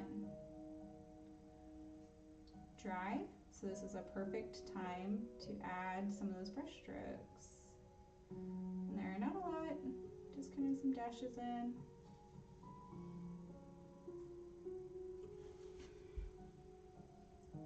Just like so. Ooh, that was a big dash. And because the paint is still wet, you can either muddle it together to kind of create this nice color, or you can really, you know, keep it separate. I don't want to do too much color in here. Again, I'm going to go into the tops there. Okay. Do you see how I'm taking some of that paint off? That means I have too much paint on there. I need to stop what I'm doing and move to a different place on my Hummingbird. So I'm going to put my metallics down for a minute, and I'm going to go in and we're going to sharpen these tones with black. Now this is where I get scared. You might be scared because black is such a deep, dark pigment on our paints that it really, you know, if we mess up with the black, I don't want you to touch it. I want you to keep it there. You can use the blow dryer to dry any mistakes, and then you can come back and cover it up with a couple of extra layers with a lighter color. So I am gonna go back in. I'm gonna use my fine detail brush. I also can use the toothpick here. This is a nice little tool. So I also wanna keep this toothpick around for the last of our stencil work. But I am gonna go in and use this black here. I want the black to be an ink consistency. I don't want it to be just straight paint. And it can be more of a watery black, it's okay. You just don't want it to be dripping from your paintbrush. And we are gonna go in and make some lines. So first line I'm going to make, and I'm gonna move my canvas so I can really get in here. We're gonna do this wing here. So I'm gonna start at the center, the base of this wing, and I'm gonna go all the way down, like so. The reason I'm doing this the opposite direction as I did before is because I want to finish at the tip of the wing. I don't want to I want the end of their wings to be at a point. So I'm starting at the base and I'm trying to get a straight line. My hands are a little shaky right there, so I'm gonna move my painting and try to clean it up. Now, if you can't clean it up, that's okay if it's a thick line. You can bring these lines in.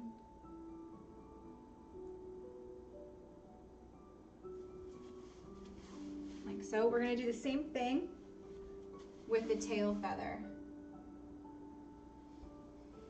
And again, I'm gonna switch my canvas over. See how those beautiful wings just turned out. And you can even bring this wing out just a little bit longer.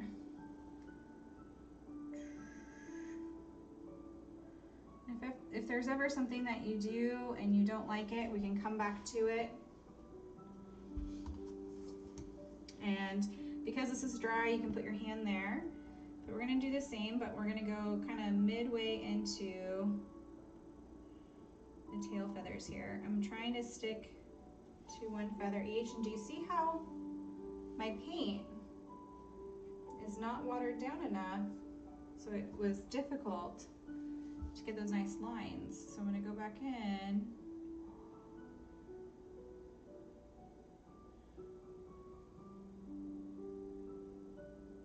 Get a couple of these lines in here, just like so. I'm also going to put a back outline very, very faintly. And my paint is still wet, so it's allowing me to do this very clean, very nicely. Now, we're gonna go in and we are going to get the top of the head. So I am going to make a nice little outline. Trying to make this round circle here. I'm also gonna do a little beak.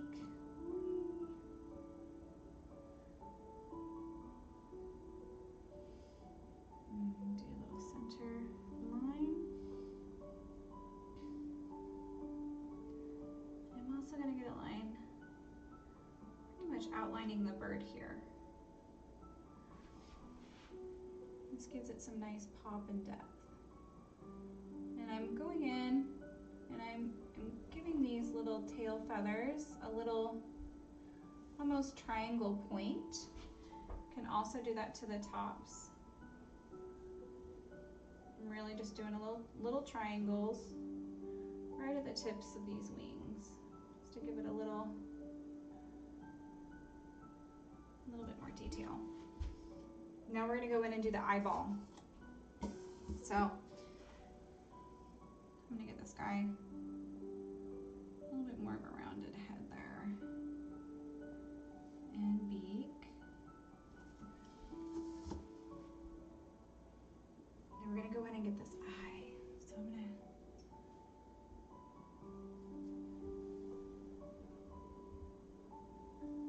just like that. Now I'm gonna put a couple of more colors on here before I go in and do my little black dashes. Now the black dashes are gonna be at the very top of the color, so I'm gonna go in and get some more metallics and put them in.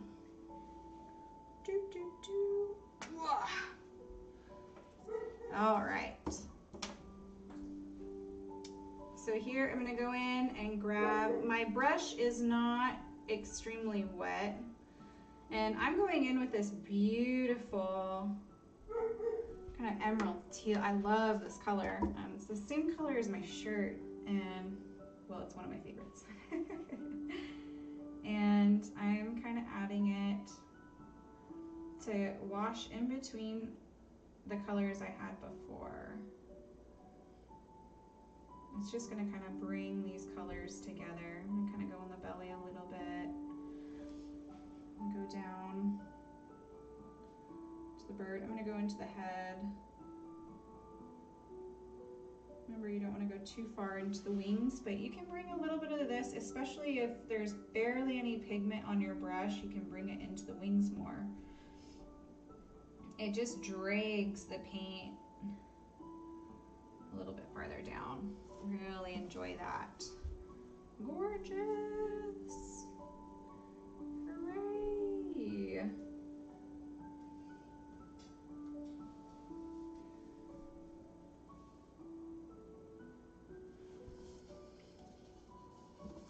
And now the head of my bird is very light, so this is where I'm going to kind of go in. I'm going to put some pops of the blue.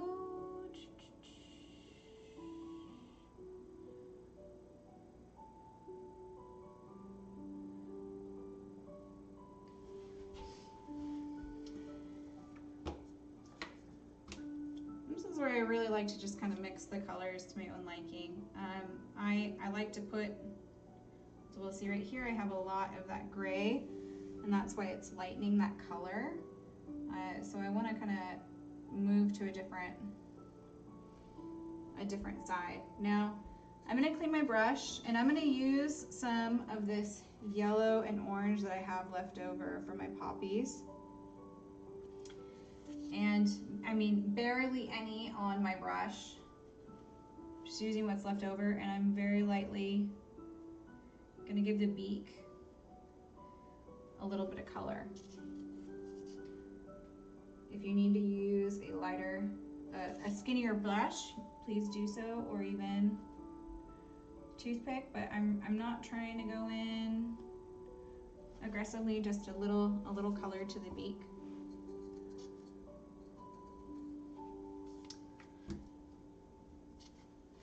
If you'd like to use some of your silver metallic, or you can simply use gray. This is nice to add around the head and the turtleneck. So I'm going to add some silver here to the top of his head and kind of down into his body. I'm going to add these little itty bitty dashes, deep, deep, deep, deep,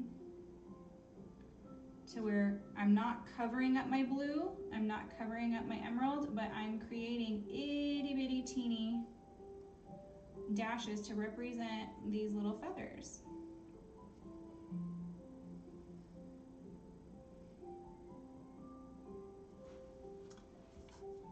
And then you can also add some of this to clean up your lines in your wings. Remember how I said earlier to leave something if you didn't like the way that it turned out? This is where you can use the silver, or you can go back in with a light gray and lighten those lines up a little bit. Even with these tail feathers, we want to lighten these lines up just a teensy bit.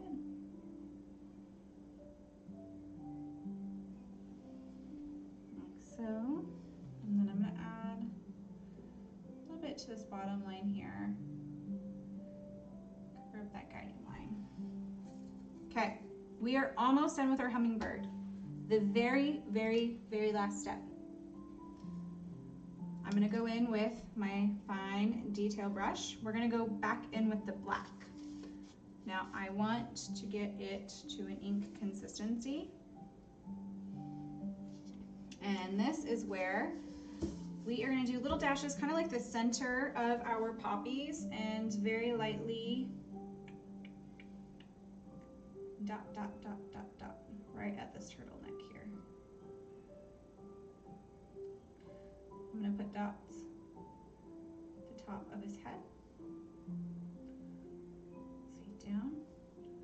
I'm going to even wisp a couple of little dots right at the beak there. Dot, dot, dot.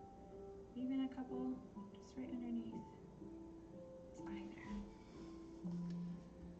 If you don't like some of the dots that you just did, you can go in and do the same dots with the silver or the blue.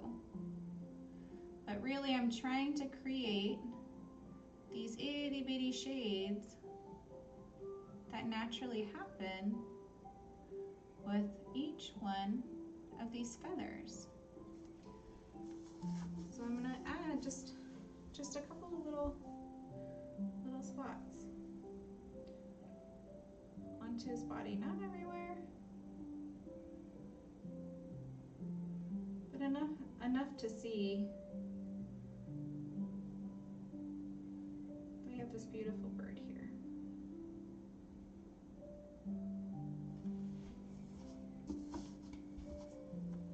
Maybe these little speckles.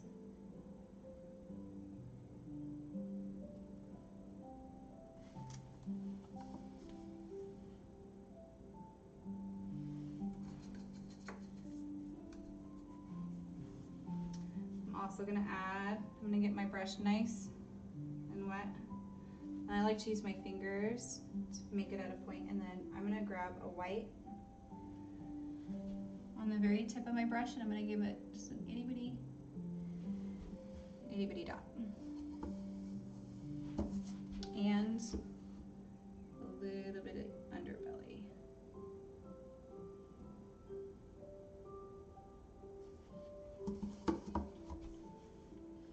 Now with the white, I'm going to go in and again, itty bitty dots. I'm sticking to the belly because the belly is going to be the lightest spot. And you know, I can add a couple of these little dots to the face. But it's softening up the added detail that I did.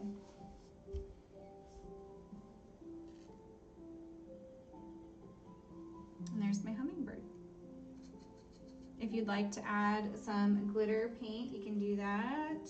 I like to wait until this is just a little bit more dry.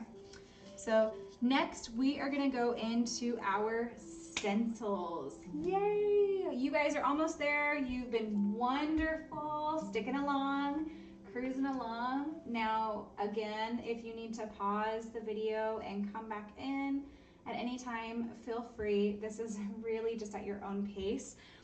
Next, what we're going to do is we are going to get our last two stencils. We have James 1-2, and we also have the Count It All Joy.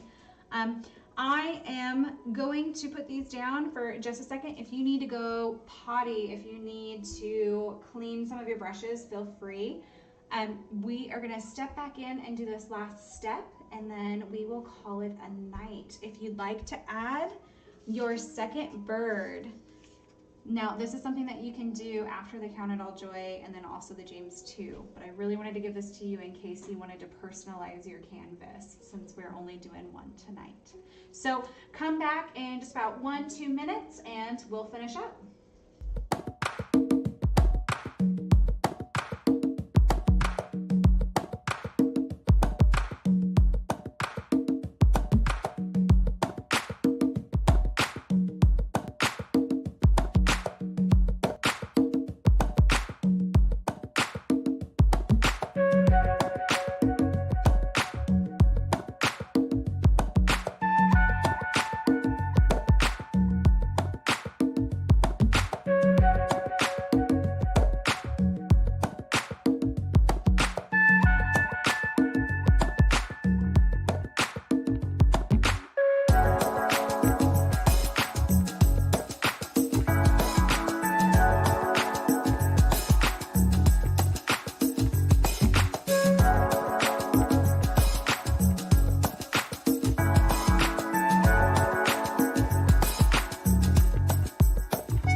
Okay, you guys, we are back. I am incredibly excited for this last piece. So we are going to start off with the Count It All Joy. This will be the hardest stencil that you put on because the script is small. There's some little pieces that might come off, and we're gonna try to peel this nice and slow. You wanna make sure to kind of clear your paints. I like to push it off to the side so we don't spill it. And this is gonna go the top left-hand corner of your painting, like so. And then I like to put my little memory verse down at the bottom as a nice little reminder. So again, this has a transfer paper on top of it because the script is so small. So we're gonna start at the top and you're gonna peel the back piece. So this back piece here is going to be peeled off, and you want to go slow because you want to make sure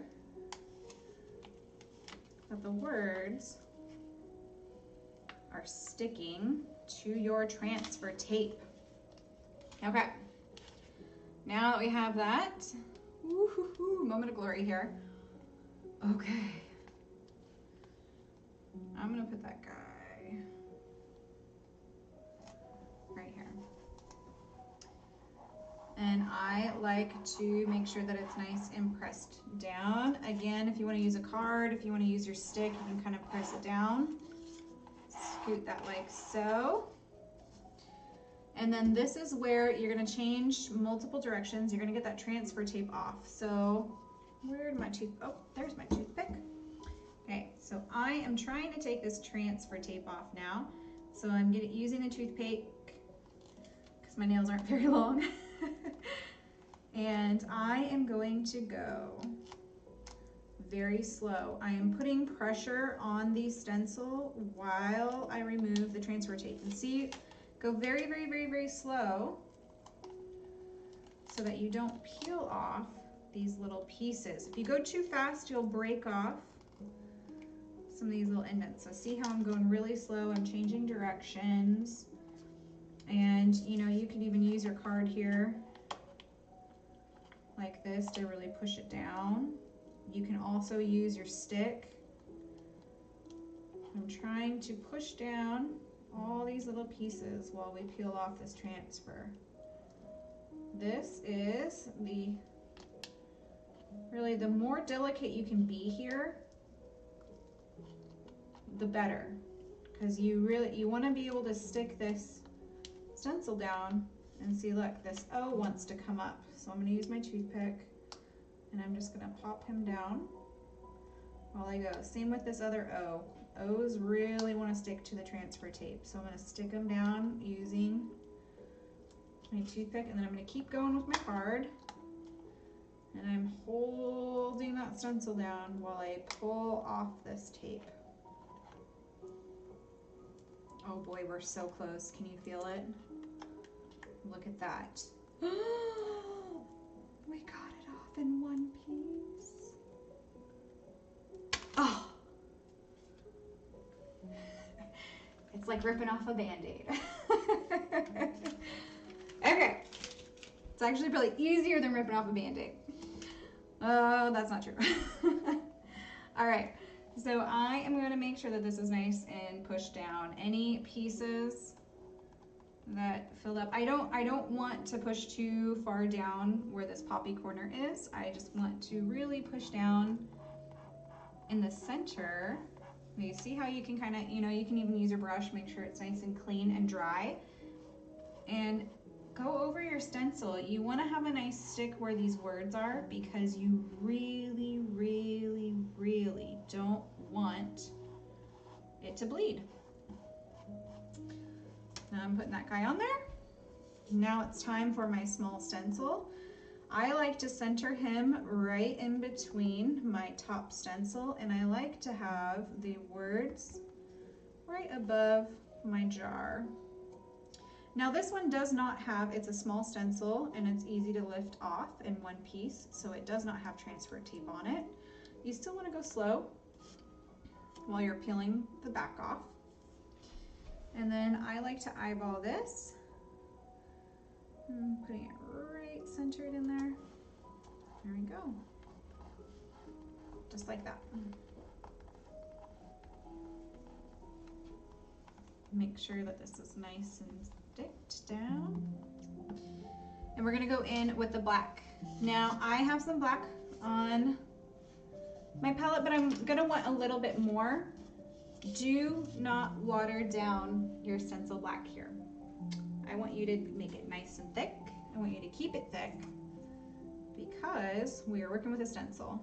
And when you're working with a stencil, you do not want that water to seep below your stencil. It's just more work for you after you pull your stencil off, which we can clean that up with our little liner brush. But we really want to be able to do these really thin layers like we did with our hummingbird stencil. So all right, we're gonna go in. I'm gonna use my filbert.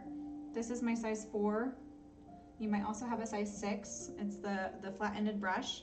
I'm maybe dab it lightly to just, make sure that it's nice and smooth, but I'm not trying to get paint, or I'm sorry, I'm not trying to get water on here. And we're gonna start with the top. I'm gonna get paint on both sides, and then I'm using the other part of my palette to make sure I don't have too much paint on my brush.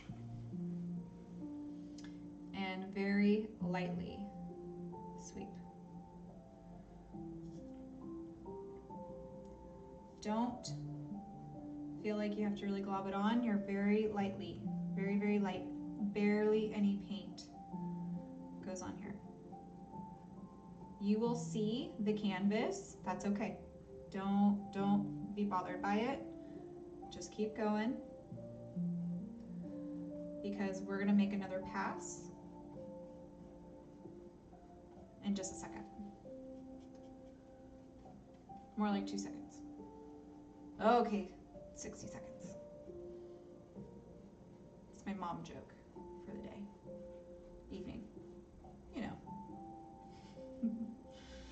All right, so I'm getting some nice paint on here. This is where I tend to get loosey-goosey when I've been, doing this for a little bit. I'll add more paint and just kind of, be chatting and not really think about it, and that's where you tend to get the paint to bleed a little bit. So you really want to make sure you just have light, very, very, very light. And it's okay to get the paint on the stencil, that's why it's there. You want the stencil to be painted on. You just don't want to get it outside of the lines.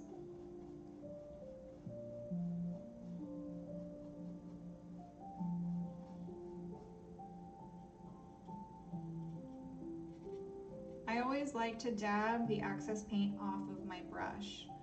This helps me make sure I do not have very much paint on it. So if I'm going in to that big old dollop, then I'm going to get the excess paint off. And really I'm going back and forth, side to side. I can still see the canvas, that's okay. Don't stress out, we're going to go back over it, but we don't want to go too hard, too strong, too fast. Okay, now I'm going to do the bottom. The bottom part is a lot easier, but it's also easier to kind of mess up. So, very lightly.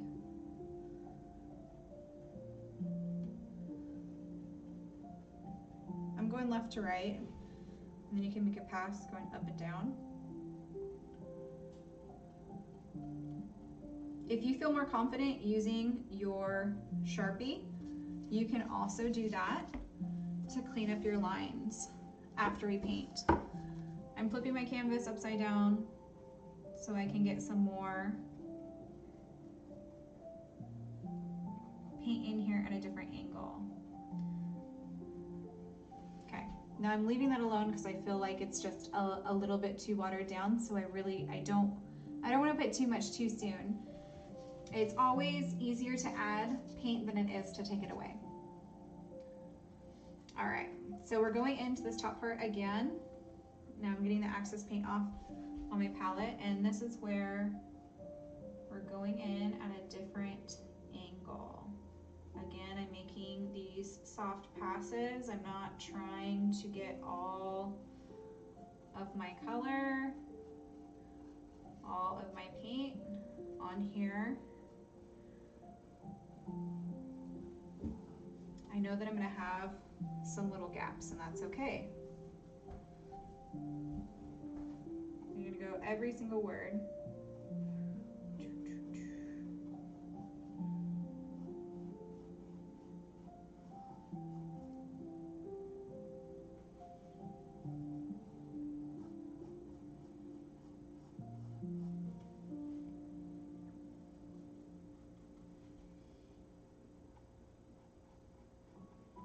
And here I'm getting these little small words right here.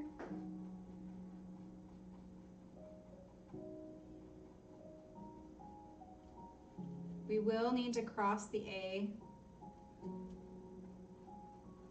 Don't let me forget. Once we pull this stencil off. And so I'm going in.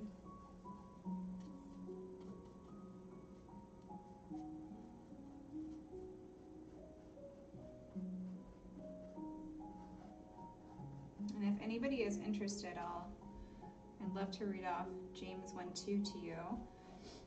When we finish up this project, I have a little video that kind of goes into the meaning behind the hummingbirds and also the count it all joy. It goes into the meaning of the poppies as well. Feel free to stay around, and if you're interested in all those little details, I'm a fan of detail. I think it, you know, all the hinted meanings and art and pieces that people, you know, put time and effort into, I think they're so important and really makes the artwork more significant. Okay, now I'm gonna go back in. I have just one more pass.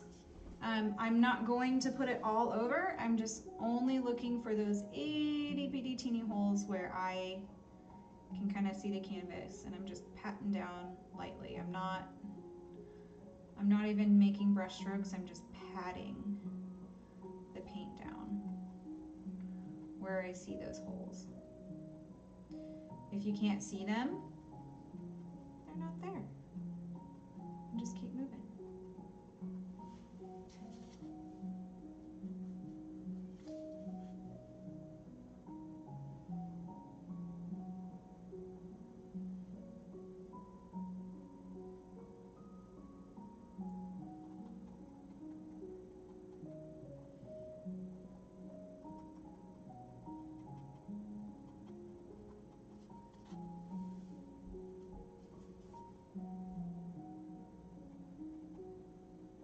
Okay, you guys, we're almost there. How are you feeling?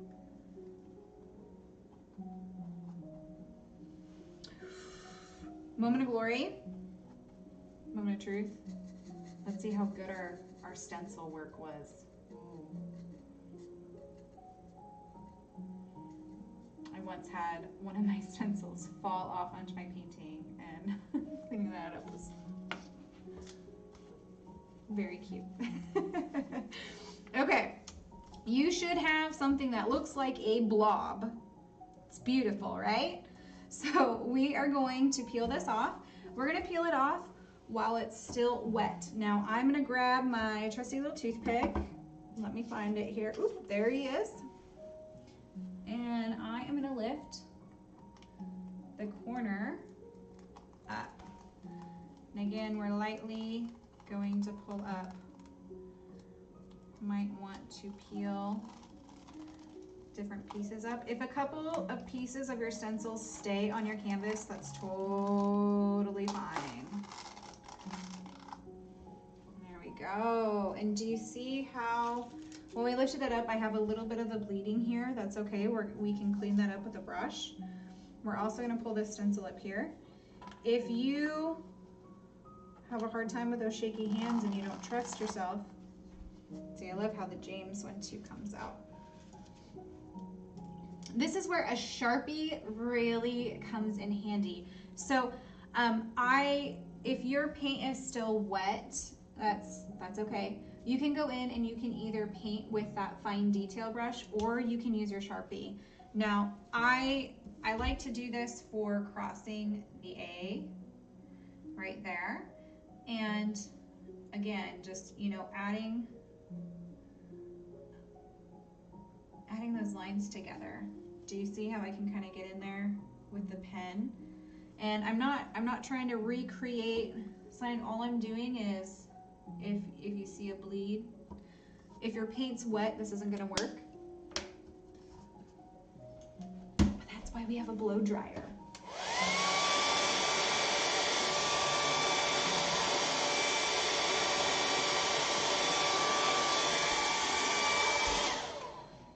If you don't have a blow dryer, you can fan the flame. You can also use a little card. You can even use your nice little instructional brochure to kind of fan it, give it a little extra drying. And then you can go in with your pen. So I also like to connect these lines that the stencil needs, like so. Now, if you want to use your paint, grab your detail brush. And this is where the ink consistency is good. Now, we don't have our stencil on there, so we don't need to be careful of the bleeding. We're just going to clean up those lines.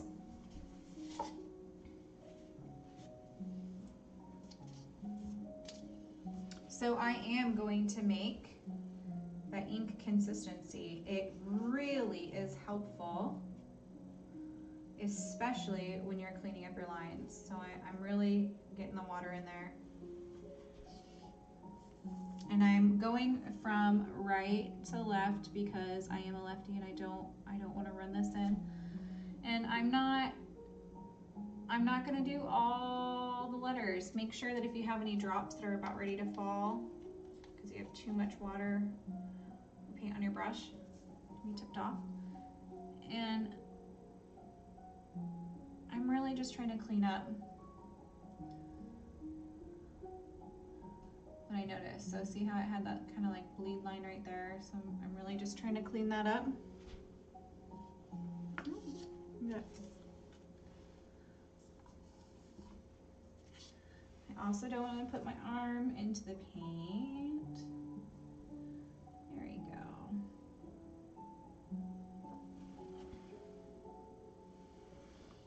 I'm cleaning up these little lines. If you need to brace your hand to really get that fine line, strongly encourage you to use your other hand to hold on to.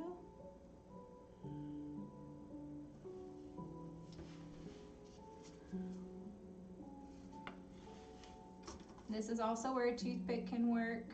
It'll just take a little bit longer. I'm just trying to clean these bleed lines.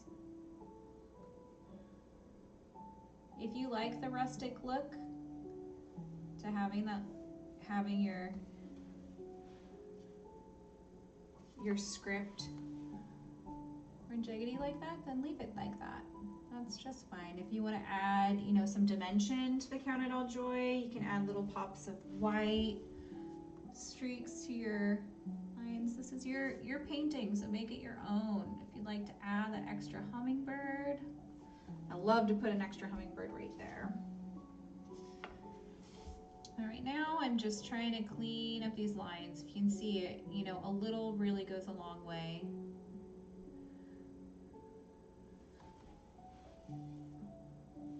And any lines, I'm gonna move my canvas so I feel more comfortable.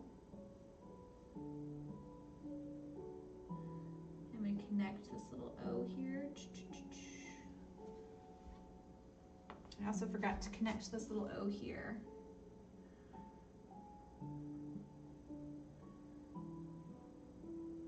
Make sure to connect that A too.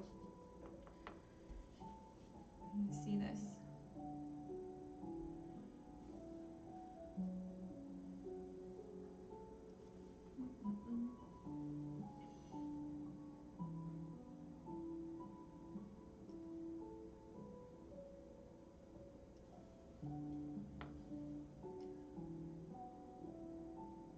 It's okay to make the lines thicker.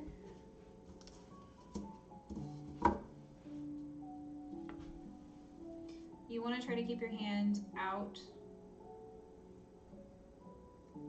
of the lines that you just did though.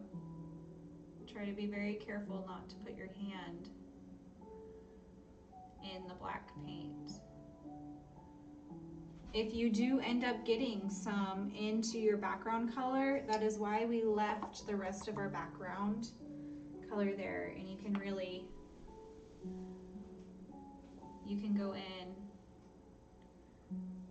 and clean it up.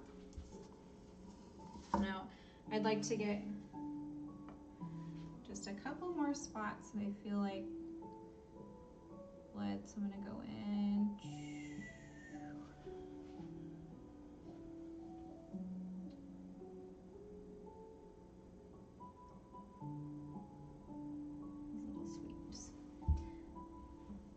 If you start to feel like your lines aren't moving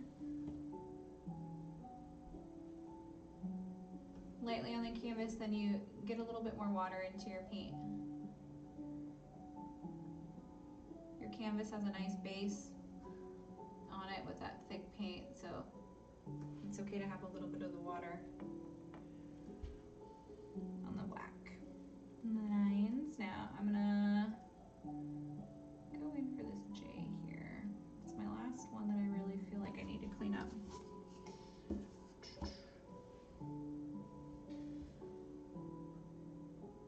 And the C there.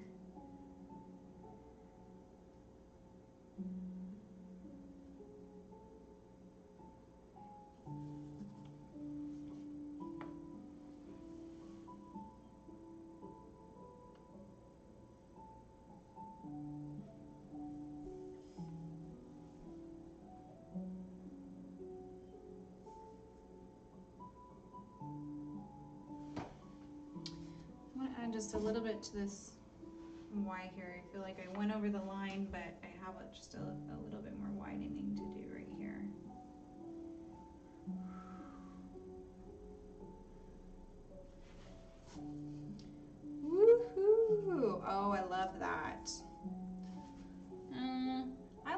a step back too and just kind of see where those lines are. I mean, you can spend a lot of time cleaning up your brush strokes, or you can spend no time at all. I mean, this is again is your painting, so do what you would like with this. If you have paint left over, you know, feel free to try this again, even a couple of times, just to kind of master the art. Now, I do want to touch up just one little speck here on my James. I want to touch up this little E and this little dot. And 2. And because the A does not have a center, ooh, I don't have any more white on there. Okay, so I'm gonna grab a little bit of white paint and I'm gonna do just an itty bitty dot right in the middle of James, just so you know that it is an A. Maybe a little one right there where the E is. Right? You're gonna cover your paint. And then last but certainly not least, I am going to sign my name. And it is March 26th, 21. And I do want to read to you James 1:2. So if you don't have a Bible handy, or if you have never heard this verse before, if you don't even own a Bible, I love this verse, but I also want to continue into verses 2 through 4, because this is incredibly profound and beautiful, especially for this year. But James 1:2 starts off with, "Consider it pure joy, my brothers and sisters, whenever you face trials of many kinds." And verse 3 goes into, "Because you know that the testing of your faith produces perseverance. Let perseverance finish its work, so that you may be mature and complete, not lacking anything." So thank you for your perseverance tonight, for counting it all joy with me, for painting with me, for really making my Friday that much more joyful. I really appreciate it. And I hope you have a lovely painting that you really enjoyed working with tonight. Go ahead and like and subscribe to this YouTube channel if you want to see more videos that we put on in the future. I love to come out with, you know, a new project each month, if not each week. So again, enjoy your evening, enjoy those people that are with you, and I hope to see you again.